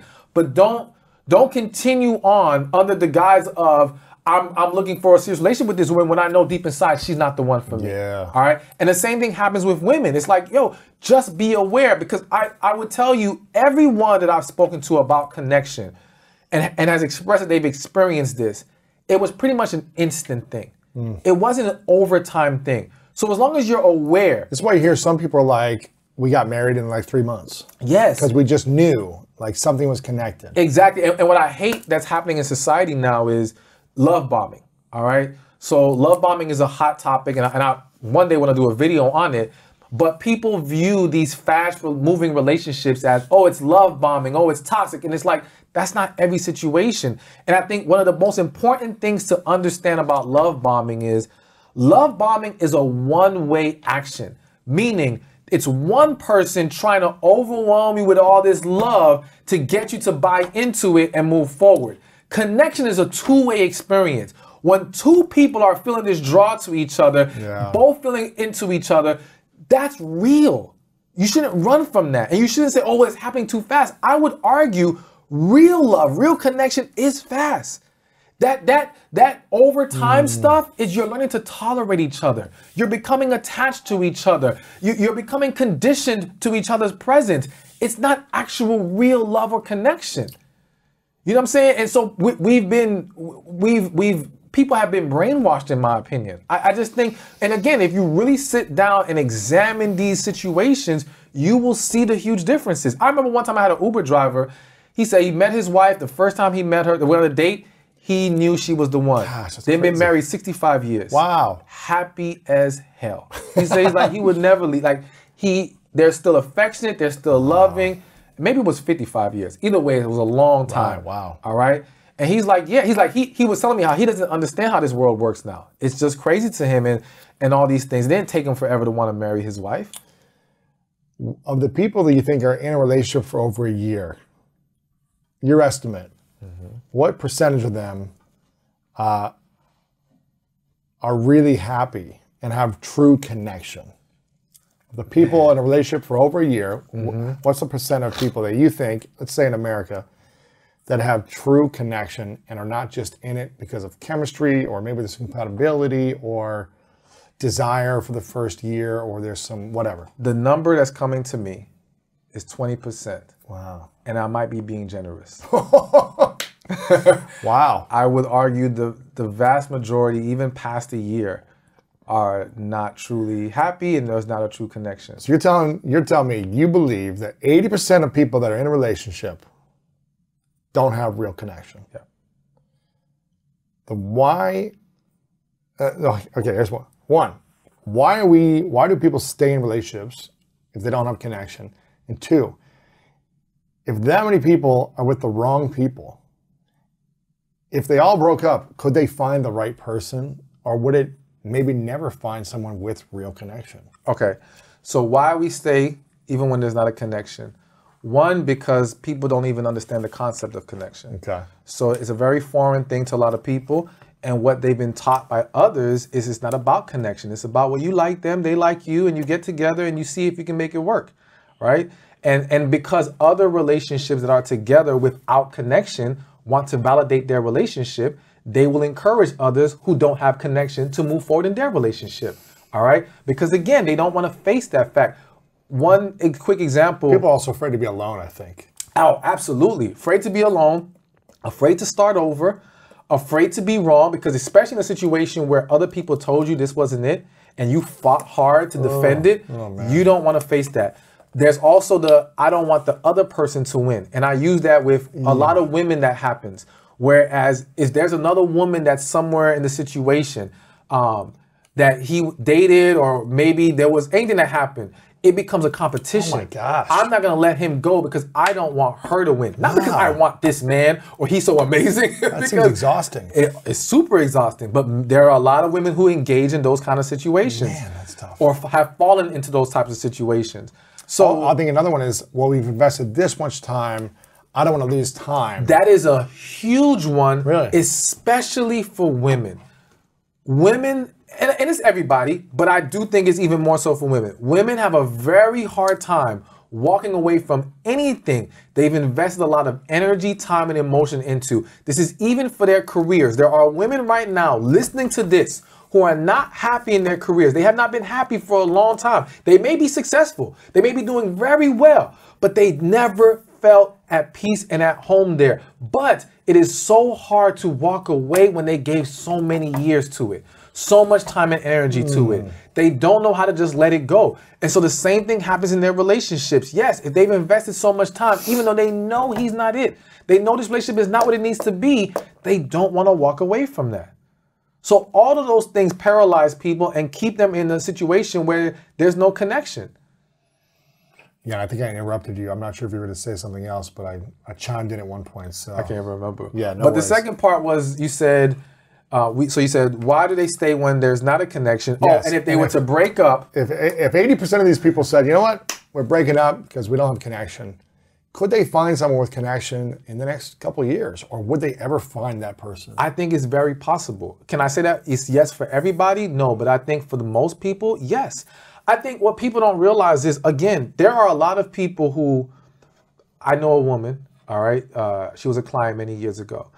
She, make a long story short, so she married her guy knowing he wasn't it. She actually wanted to break up a few times before he proposed, but found herself kind of feeling stuck. They didn't know how to reject it. She went through with it. Many years later, she meets a guy that she feels in a connection with that she never felt before. Way more into this man than she ever was into her husband. But again, to the outside who doesn't understand this, they'll just say, oh, this woman lost interest or she's a horrible wife or whatever. But no, she always knew there was no connection with her husband. Right. She didn't even want to marry this guy. There are men and women who have gotten married knowing this is not the one. On their wedding days, they knew. Yes. I had another client who said their family, her whole family told her, if you want to stop, they were at the wedding. They were in a room in the back. Said, if you want to stop the wedding right now, we will support you. Let's go. She said she walked out and walked down that aisle, got married. And she said, you know why she did it? Because she deserved to be married. Oh! Not because that man was the one. Not because there was a connection. That's no, the worst. because at that point, she felt like she deserved it. I'm 30, I'm this, I deserve, my friends were all married. Exactly. Now I deserve it. Exactly.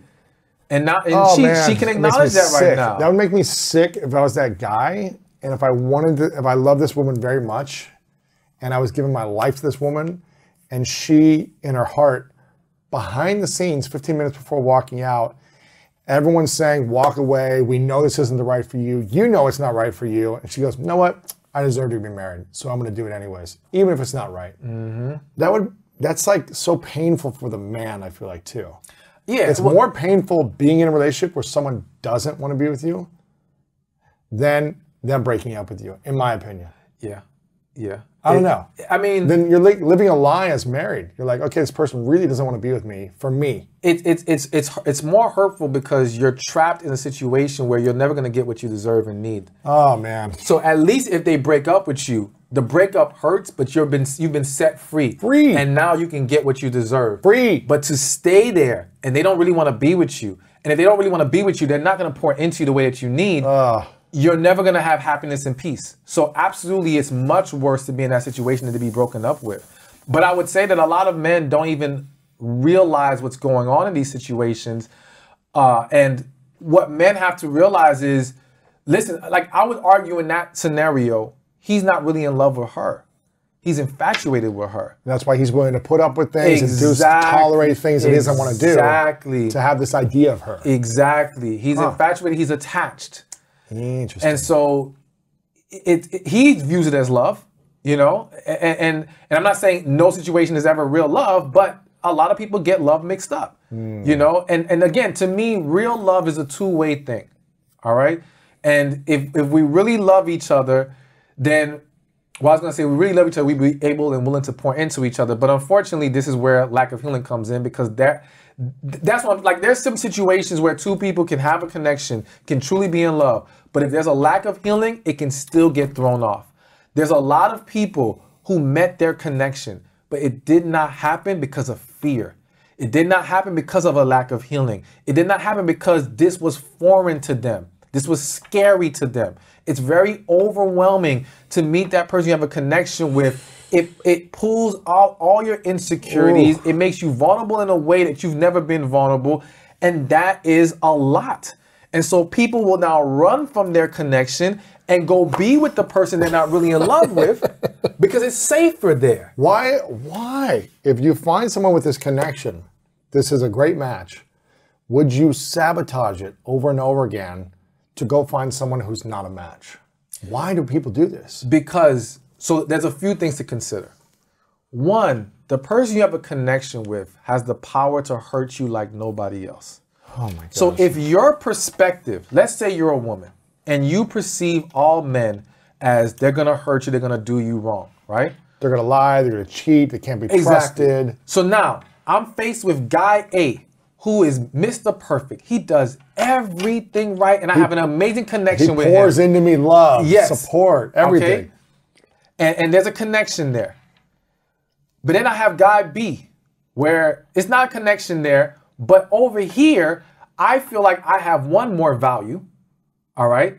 Because with perfect guy, I'm looking at him like, this amazing man, how do I even deserve this? A lot of women have a struggle of feel like they truly deserve this man, or that they are truly good enough for this man, all right? They may not all verbalize it, but behind closed doors, that is a struggle for a lot of women. Also, it's the situation where, again, if you view men as they're gonna hurt you, the guy B, who's not good for you, is showing you the not good from the jump. So you know what's coming, all right? It's easier to deal with that than the perfect guy, and I say perfect in the sense of he's just an amazing guy, than that guy who you have the connection with, where it's almost like you're waiting for the pin to drop and it still hasn't come yet. What the hell's going on here? It's like too good to be true. Yeah, and you're waiting to get hit. There was literally an episode on Divorce Court one time where this woman, she leaves this man. They asked the woman, why did you leave this man? What was the situation? She said, he was perfect. He cooked, he cleaned, he was my best friend. He was an amazing partner. They said, so why did you leave him? Verbatim, this is what she said. I was just waiting for him to turn around and hit me. Now, everyone in the audience and even the judge didn't understand what was going on there. Oh, you're just ridiculous. You're a horrible woman. No, what she's saying is she is so conditioned to men being dysfunctional, hurtful, lying, cheating, whatever, that she could not believe that this man was this good. And so now the fear of something has to happen drives you crazy. Good goodness. And so now what will happen is... Is this a non-healed woman? Absolutely. Yeah. So you will either run or you will try to sabotage, because you've got to make something bad stick out. You got to validate your fear. Because you may not like it, but that's normal. Yes. It becomes normal for you. Yes. And whatever is not normal is unfamiliar and scary. Yes. Even if it's good for you. Yes. Even if it's peaceful and loving. You've never had it. It's unfamiliar. So you're like, what's wrong? Exactly. And when the hell is something wrong going to happen? Something wrong has to happen. That's what I've been trained to believe. So now I can't take this insanity of waiting. Oh my gosh. That's what happens to a lot of people. A lot of people. And I'm telling you, that's why. And let me give you another angle. Give it to me. So I've had a lot of clients, women clients, who have used the term, I felt like I was losing myself when dealing with a man that they had a connection with. All right? They really? Yes. So here's the problem. If that woman has been hurt, all right, in all these situations, she has been hurt, she has experienced some level of damage and trauma. She now becomes guarded, all right? That guardedness is her shield. It is her protection in her eyes, all right? But it also allows her to not be fully vulnerable, okay? So now she's operating under this shell, behind these walls. The man she has a connection with forces you to come out of that.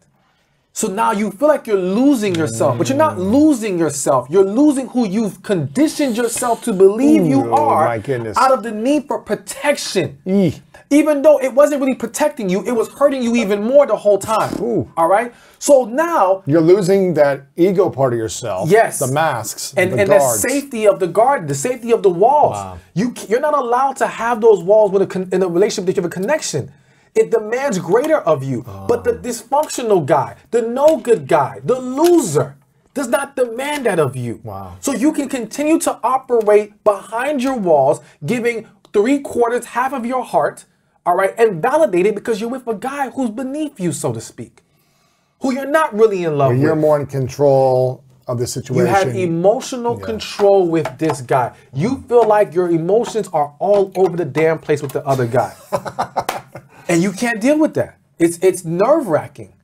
Why is it so hard for women to deal with that? To deal with the full expression of their emotions, vulnerability? Because I believe it's because women as they grow up, they're much more emotionally giving of themselves. So because of that, even when they get into relationships, that first relationship where she fell in love or thought she was in love, she really gave herself. See, as men, we don't always fully give ourselves. That situation where we do that is a lot more rare. We have to feel like this is the one, all right? Whereas a woman, if she feel like I can be with this guy, I want to be with this guy, she gives of herself. And since this tends to happen typically at a young age, high school, early college, at a time where men at that age are boys and don't know how to handle a woman's love, emotions, and the commitment that's required in that relationship, it is more than likely he's going to hurt her. Whether it's completely his fault, whether it's also her doing some things, because it's not only the man that does wrong, it's the woman too. But the point is they're both young. They both have not learned how to be mature and master their emotions. And so she's gonna typically get hurt. And now from that point, she says, I will never let that happen to me again. The wall comes up. Now she's guarded. Now she's trying to manage her vulnerability. Jeez. When she was younger, she wasn't fully managing it. If anything, when women are younger, it's other people trying to pull them back. Don't be so into it. You can't be all into the guy. Relax. It's true. But she wants to just act like you don't care. Exactly. Yeah, act like you don't care. All this game playing. But once she gets older, now it's okay. I'm not going that far. Wow. But the problem is that works well with the no good guy that shoots you in the foot with the guy you have a connection with, or that's the really good guy for you. And so it's a horrible negative cycle, but again, lack of healing. And listen, the same thing can happen to a man, but here's the difference. Men, let's say when he's younger, thinks he falls in love, gives his heart to a girl, she crushes it. And he can't go on a vengeful, F these women, F life, I don't care anymore, I'm gonna do whatever I want, right? But then if he meets an amazing woman, there's a greater chance of him being willing to embrace that she's an amazing woman and give it another chance. Why? Because he has not been conditioned to believe that all women are horrible. Why are women conditioned this way? Because they're getting stories from their mothers, their aunts, their sisters, their friends, society, TV, all saying men bad, men bad, men bad, men do wrong. The only place they can see a story of love is Disney, and not even Disney anymore, maybe. I don't know, but you know, that fairy tale doesn't exist. All right, men are not. It's not pushed as much on men. Are there some men who have been pushed to the edge of believing all women are bad? Yes, and those men act horribly, and those men will reject that amazing woman when she comes his way. But a lot of men still have hope. A lot of women, they don't have hope. They're just trying to work with it. All right? So that's what makes it a huge difference. So when the good, amazing woman comes his way, he has a reason to think maybe this could really be it. When the good, amazing man comes her way, it's, nah, this can't be real. Because that doesn't exist. Men like this don't exist. How could this be happening right now? And if you convince yourself that enough, you'll find something wrong with the person, whether they did something wrong or not. Exactly. You will create, listen, I hate to say this, but this is truth. Some women, and I say some, will create false narratives. They will create stories that don't actually exist because they need something. And this even happens when it comes to dating. I have a video about you will always be the bad guy. And what I tell men is that if you don't, there's a lot of women out there that if you don't give them what they wanted ultimately, whatever it was, they're going to at some point view you as the bad guy. What does that usually be? If you didn't give me a ring, if you didn't do this for me, yeah, so let's say, for example, you met a woman, she deep inside wanted a real committed relationship, and you never gave that to her. And let's just say you weren't even lying to her. You were telling her, I really don't really want a relationship. But she was going along with it, hoping she would get that. She doesn't get that. To her now, she can't view you in a positive light. Because in order for her to break free from this and suppress her emotions, she has to view you as the bad guy. She has to create a negative narrative about you. That's the only way to make it easier for her. Now, again, I stress, this isn't all women, but this happens with a lot of women. And so now what happens is, is this why every, almost, I think maybe all but like one of my past relationships made me out to be a bad person when I didn't give them what they wanted? Absolutely. And said back, even if I didn't do anything bad or wrong or out of integrity, if it just didn't work out, then it was like, okay, they never wanted to speak to me again. I was the worst person in the world. They couldn't be my friend. They talked bad about me, whatever. And I was like, just because I didn't give you what you want, we want different things. Yes. But now I'm this horrible human being. Yes. Because if they believe in good Lewis, that makes it a struggle for them to accept not being with Lewis. Wow. That makes it a struggle for them to accept how the situation didn't go the way they wanted. They have to project something negative onto you. Because if at the end of the day, the relationship didn't work out, what are they saying to themselves? That I wasn't good enough for him, or something has to be wrong with him so that I feel like I'm good. So there's myself. a part of them. So I wasn't watching the movie. The movie was on TV, and there was a scene that popped up where this girl said this guy just broke up with her, right? And all the girls on the table was like, oh, he's just afraid of his emotions. He's this, he's that. Then this one person at the table, who was actually a guy disguised as a woman, said, are y'all blind? He just wants his space. He doesn't want to be with you. They all got silent and looked at him. And he said, oh no, it's his emotions. Like he had to change the narrative. So what it shows you is that there's a part of that woman who does think, damn, is it me?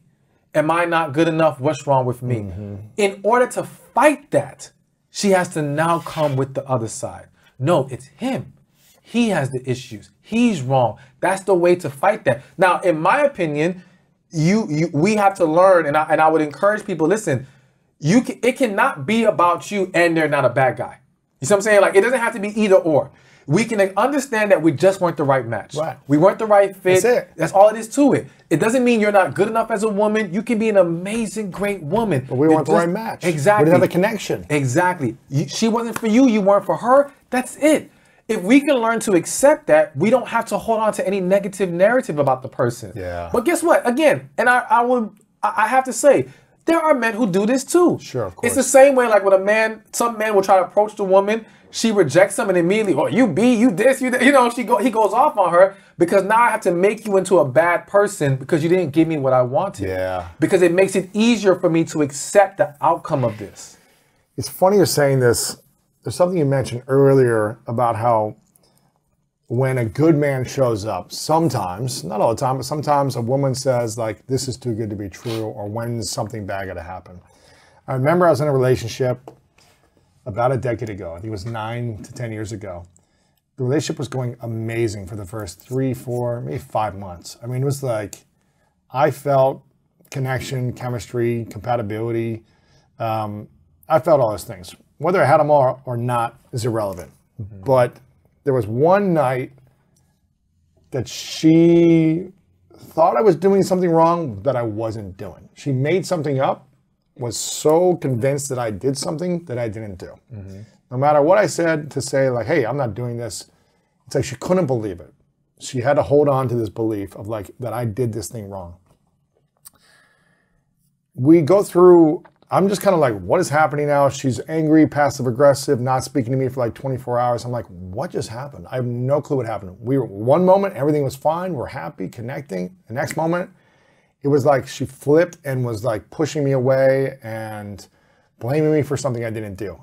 And the next day I'm like, what is going on? Like after we finally talked, I go, what is going on? She goes, to be honest, and this was probably like a big red flag that I should have noticed right away. But she said, to be honest, I didn't feel like I would meet someone like you at this stage of my life. You see? She was like 26, 27. And I think I was like 29. And she goes, I didn't think I'd meet someone like you at this stage. I thought I'd meet you like after I was 30. Mm-hmm.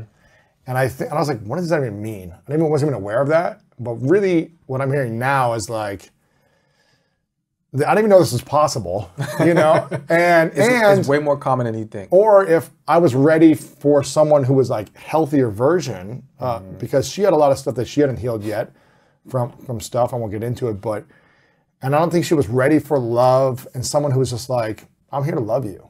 I'm here to like be support. I'm a good guy. I'm here to show up. I'm patient. I'm present. I'm like, we have fun, all these things. Mm-hmm. And I think after like 3-4 months of that, she was like, wait a minute, like, this can't be real. I was like, what are you talking about? Just embrace it. Like, let's just do this thing.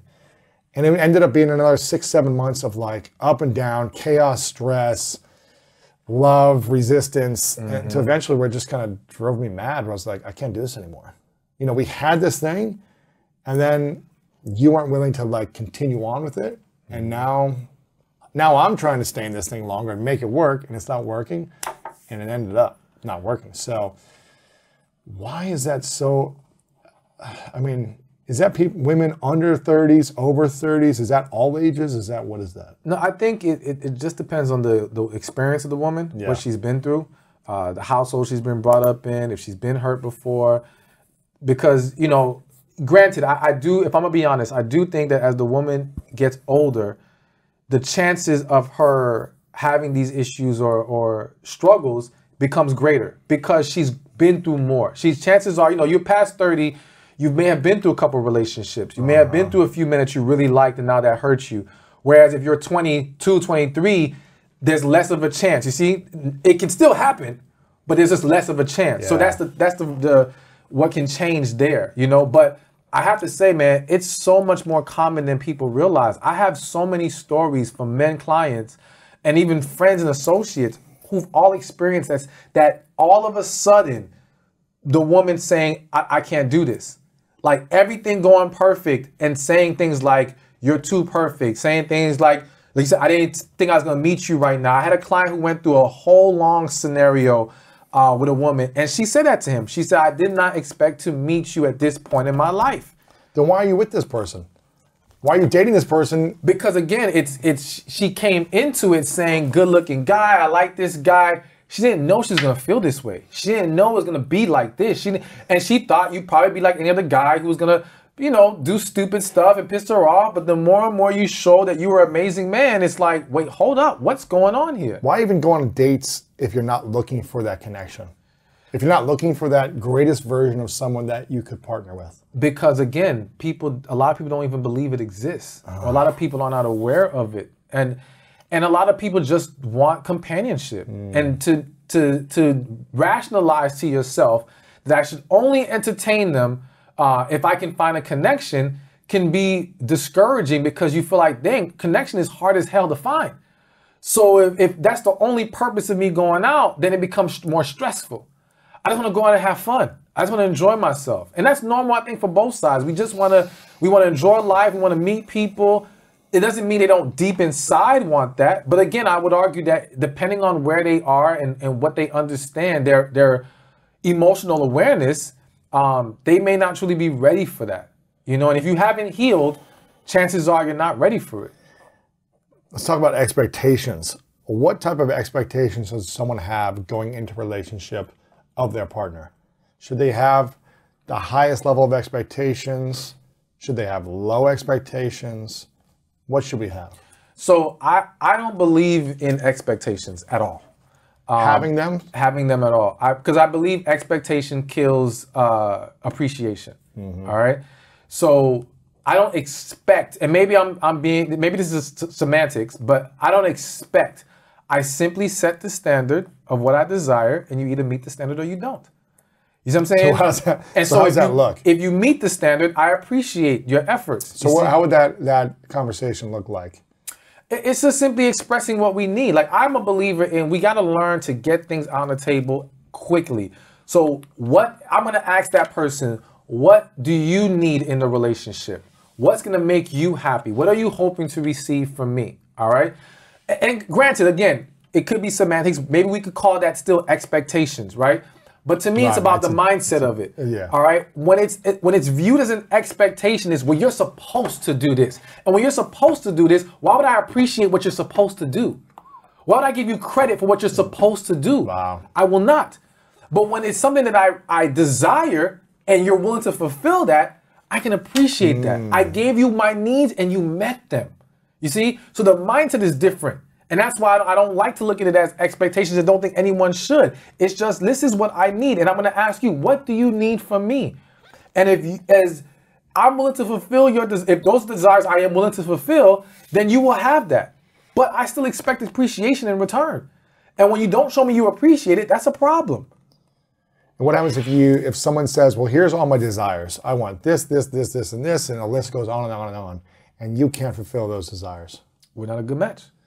we're not a good fit. We have to accept that early on. There's no reason to move forward. Perfect example. I'm someone who doesn't mind paying, but I don't like planning. Okay, so I'm not a planner. I don't plan my own events. I don't plan a lot of things. So planning trips, I'm not saying I would never do it, but I'm not a planner. But I'll pay. So if I met a woman, she wants to go somewhere, hey, plan it, schedule it. Here's my card. Book the flights, do everything, all the details. Boom, done. Now, if a woman says to me, listen, I don't like that. You need to plan the trips. We're not a good fit. I'm sorry. Because I know that's not something that I'm okay with, that I excel in, none of that. And it may seem small. And that's the thing. People have to stop trying to minimize certain issues or certain things that we don't like or that don't connect with us. I know I'm not a planner. And there's nothing wrong with that. That's why I get other people to do that aspect. And I take care of the rest. I'm a doer. I can do things, but I don't plan. So if we can't embrace those differences, why are we forcing the issue? And the reality is that there's a woman who would love nothing but to plan if I'm going to take care of it. Yeah. So why do I need to fight with you about this? That makes no sense. What if 90% of everything else you can meet and agree on, but 10% is like, I don't like these things? That 10% can become a huge deal that dominoes into other issues. So let's use a different example. I'm introverted, they're introverted. I prefer balance. I think balance should be the main focus of a relationship. We don't want to have too much of one thing, so to speak, a lot of times, depending on what it is. So if we're both introverted, I know for me, that's not a good thing in the long run. Can I deal with that? And that's the other thing. It's not about what you can deal with today or next year. Can you deal with it 5 years from now, 10 years from now? That's the question you have to ask yourself. Because again, the goal should not be a temporary relationship. My goal is long-term, all right? I know that both of us being too introverted is going to be a way down on the relationship in years later, all right? So I'm not gonna do that. All right, I know from the jump I need some balance there. So that may seem like, well, that's not a big deal. It's only 10%, but that's a huge 10% if you know you can't deal with it. Wow. If let's say something sexual, let's say there's a sexual act that you like, let's just be real. Let's say it's oral sex, all right? And let's say as the woman, you love oral sex, or the man, and your partner's like, hell no, no oral sex, not happening. But everything about them is amazing. If you know this is a desire strong enough that will make you either become irritated with your partner or seek to get that desire fulfilled elsewhere, it's a deal breaker.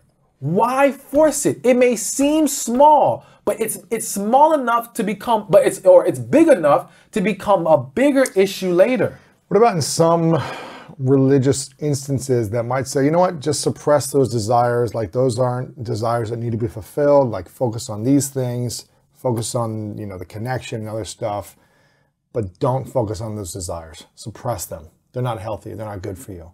They're addictive personalities. What would you say to something like that? I would say, number one, do not suppress. You need to resolve, all right? And you need to resolve before you move forward. What does that mean, resolve? Resolve. Okay, so let's say, for example, you're a man and you love watching porn, all right? And like you said, religiously, they're saying don't do it. And even your partner says, I don't like you watching all this porn, all right? If you now get with her trying to suppress, but you have not resolved your desire for porn, it's gonna come back to haunt you. And when it does, it's gonna hit even harder. It's gonna cause a bigger problem. So what you need to do is tackle that issue first, resolve it, get to the root of it. Why do I need to watch this porn? Which, let me just say, I think men should not watch it. It's poison, but that's a whole other discussion, all right? And, you know, I definitely think it'd be beneficial for people to at least minimize it, all right? But I know there's a lot of different perspectives on that. That's just my personal opinion. But anyways, it would be best to resolve and address that first, all right? And then you can walk into your marriage or relationship with that not being an issue. Because let me also say this, the mistake a lot of people make is they think, I'll fix this when I meet the right one. No, you won't. You'll develop a habit and you will bring that habit into your marriage. Yeah, and addiction, a lot of addiction is unresolved healing. Exactly. You're addicted to something because there's a pain that you haven't resolved yet, you haven't healed, which is go back to healing, which might resolve that addiction or habit that may not be as healthy exactly as you need it to be. Or like, let's say you watch porn whenever you get stressed. So porn has become your stress reliever. So it's not that you're not capable of not watching porn. You have to learn how to now use a different method of relieving your stress. Right. You have to now understand, you have to break your attachment to this thing. That's the thing. A lot of times we're just attached. Hell, it could be as simple as coffee. At one point I was attached to coffee. I could not stop drinking it. Yeah. And I thought I can't go without coffee. Nah, I don't drink coffee anymore.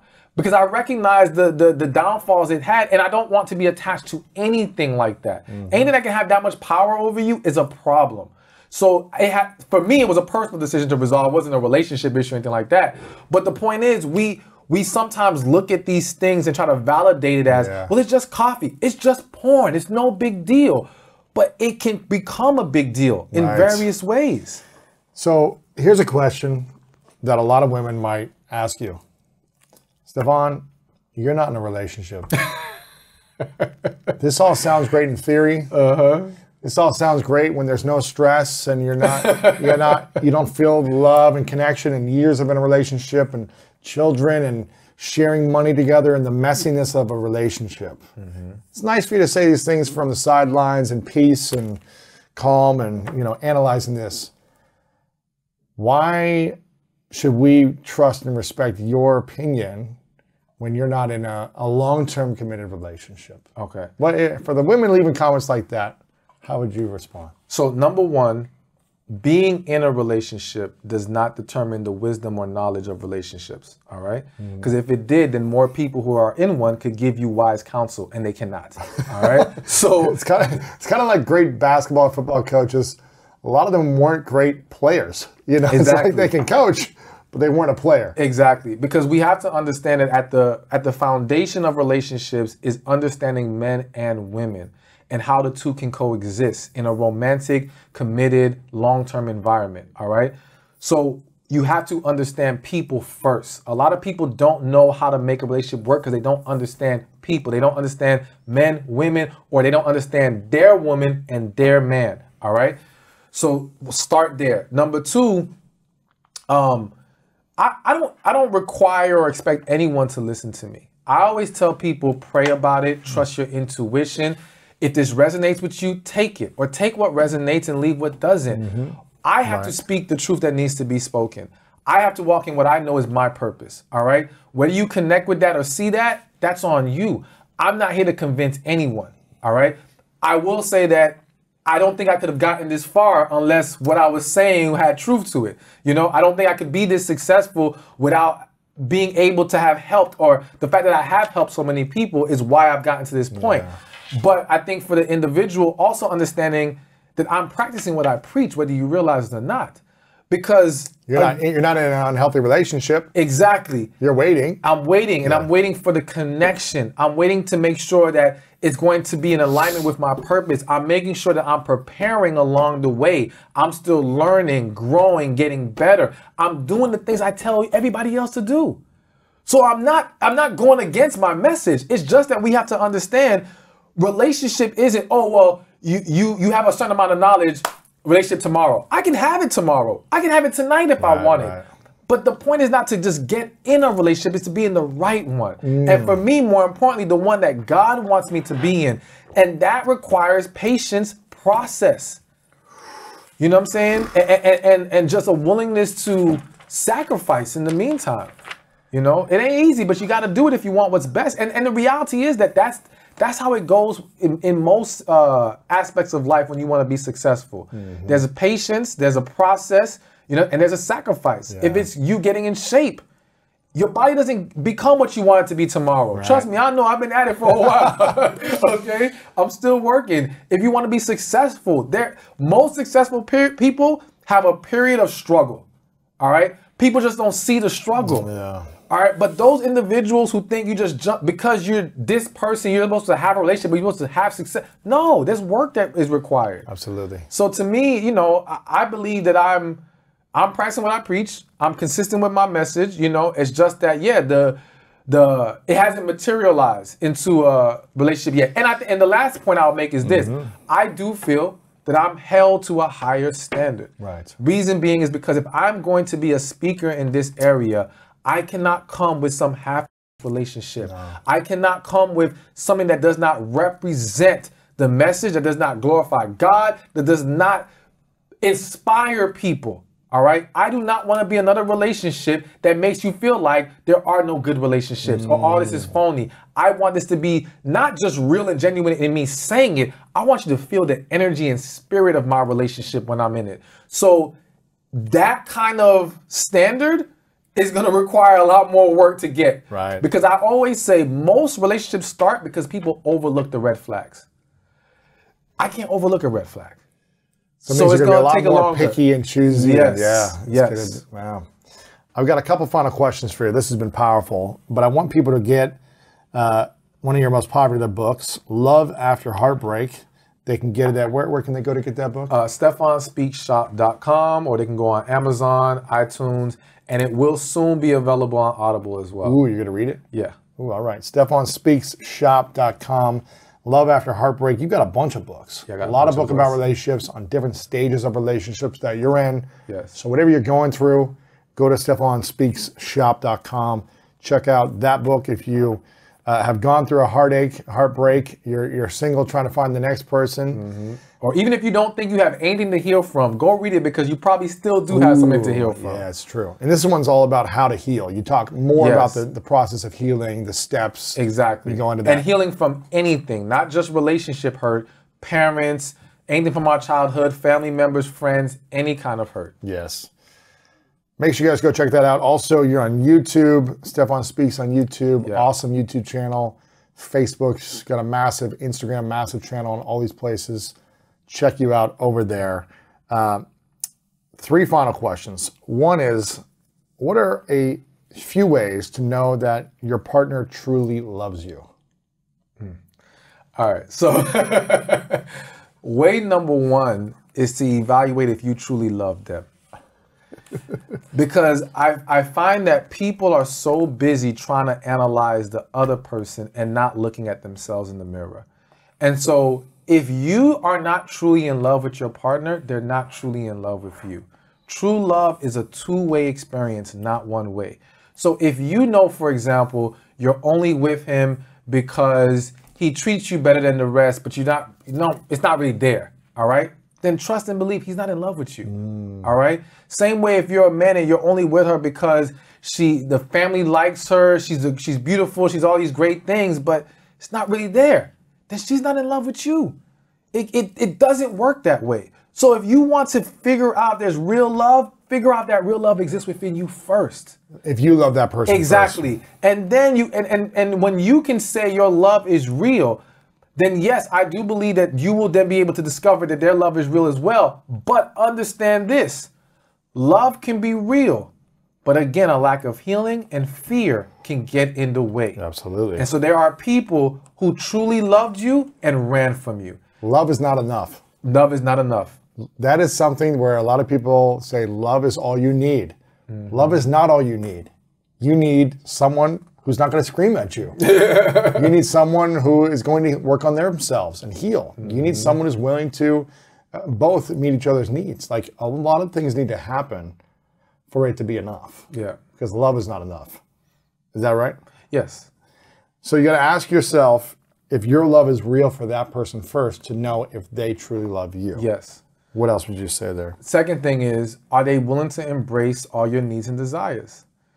And I think needs, of course, come first, and then desires are second, But I do think that when we really love each other, we're willing to embrace those things.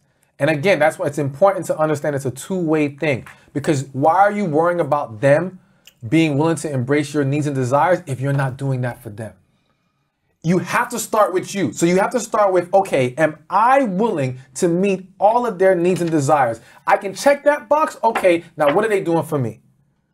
And if they cannot check their box, now we say this isn't going to work. Okay. All right. But you've got to look at yourself first, because too many people are saying, well, they won't do this, they won't do that. But yeah, but there's things you aren't doing for them. Right.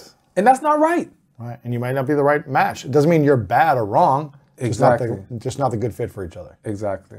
Okay, third thing? A third thing to tell if this person really loves you is they can be open and vulnerable with you. I think at the end of the day, anyone who's truly in love with someone is at least willing to try to be more open and vulnerable, all right? Or at least has moments. And that's the thing. I think that's the difference between the healed lover and the unhealed lover. The healed lover can be consistent in their vulnerability and their openness. The unhealed lover has these moments of vulnerability, but then they keep pulling back, all right? Because it's like the moment scared them. It's like, how the hell did I get here? How did they get me to be so, no, I'm not comfortable here. Let me retreat. You see? So it's this back and forth push and pull that happens a lot of times with the unhealed person who can love you, but they're so scared, and that throws everything off. Absolutely. A lot to unpack here. So many good notes that I've got taken. Feel free to put your biggest takeaway in the comments below over on YouTube. Make sure to follow Stefan. I got two final questions for you. Before I ask the final two questions, I want to acknowledge you, my man, for always showing up. I think I've had you on, what, 3 or 4 times now? Yeah. Every time there's always something new, and there's always something that is reminded, because I feel like we constantly need reminders. Even when we learn something one time, we need accountability and repetition of this thing for many, many years for the rest of our life. Fitness, nutrition, spirituality, love, connection, business. We need accountability and reminders. Absolutely. So I appreciate you for showing up constantly as a reminder for all of us listening and watching. My pleasure. I appreciate you for constantly diving in and doing the healing work. I know you got to write the letter and being what you talk about, you know, showing absolutely. Up as what you're coaching other people. So I acknowledge you for all that, my man. I appreciate you. This is called the 3 truths. You've answered this before. If people want to hear this question, they can go back and listen to the other version that you shared. So I won't share what you said before. But if you had to share 3 final things on the last day of your life, and this is all people would have to remember your lessons by, the 3 lessons you would leave the world, and all of your content would have to go with you besides these 3 things. I call it the 3 truths. Okay. What would be your 3 truths that you would leave behind? All right. Truth number 1 would be heal. And under that healing umbrella would be don't take things personally. You know, don't internalize people's actions. Always embrace forgiveness. Because again, that healing has thrown people's lives off in so many ways. There are so many people who did not live the life they deserved, who were not able to be in the relationship that they deserved, who did not even walk in the purpose or career that was for them, all because of a lack of healing. And so, and some people unfortunately go to the grave with that lack of healing. And so it's such a huge part of life. And so healing has to always be, you know, the first truth I would share. Heal. Heal. The second thing would be find yourself in your purpose as early as possible. And I say as early as possible because I think that society has created this mindset of you're young, you have time. You'll figure it out later, you know, and later becomes later and even later and then later. And then what happens is you dig yourself this deep hole of where you don't belong, that it becomes hard to pull yourself out. All right. So if it's career, you may have spent the last 10 years trying to be a doctor, but your life's calling was to be a teacher. And now it's so hard to walk away from the degree, from all that you poured into being a doctor to now become a teacher. And that alone has derailed your life and taken you off of your true path. So the quicker that we can find ourselves and our purpose and embrace that, the better life we can live, the more we can walk on the path that is for us. And to me, everything else falls into place from there.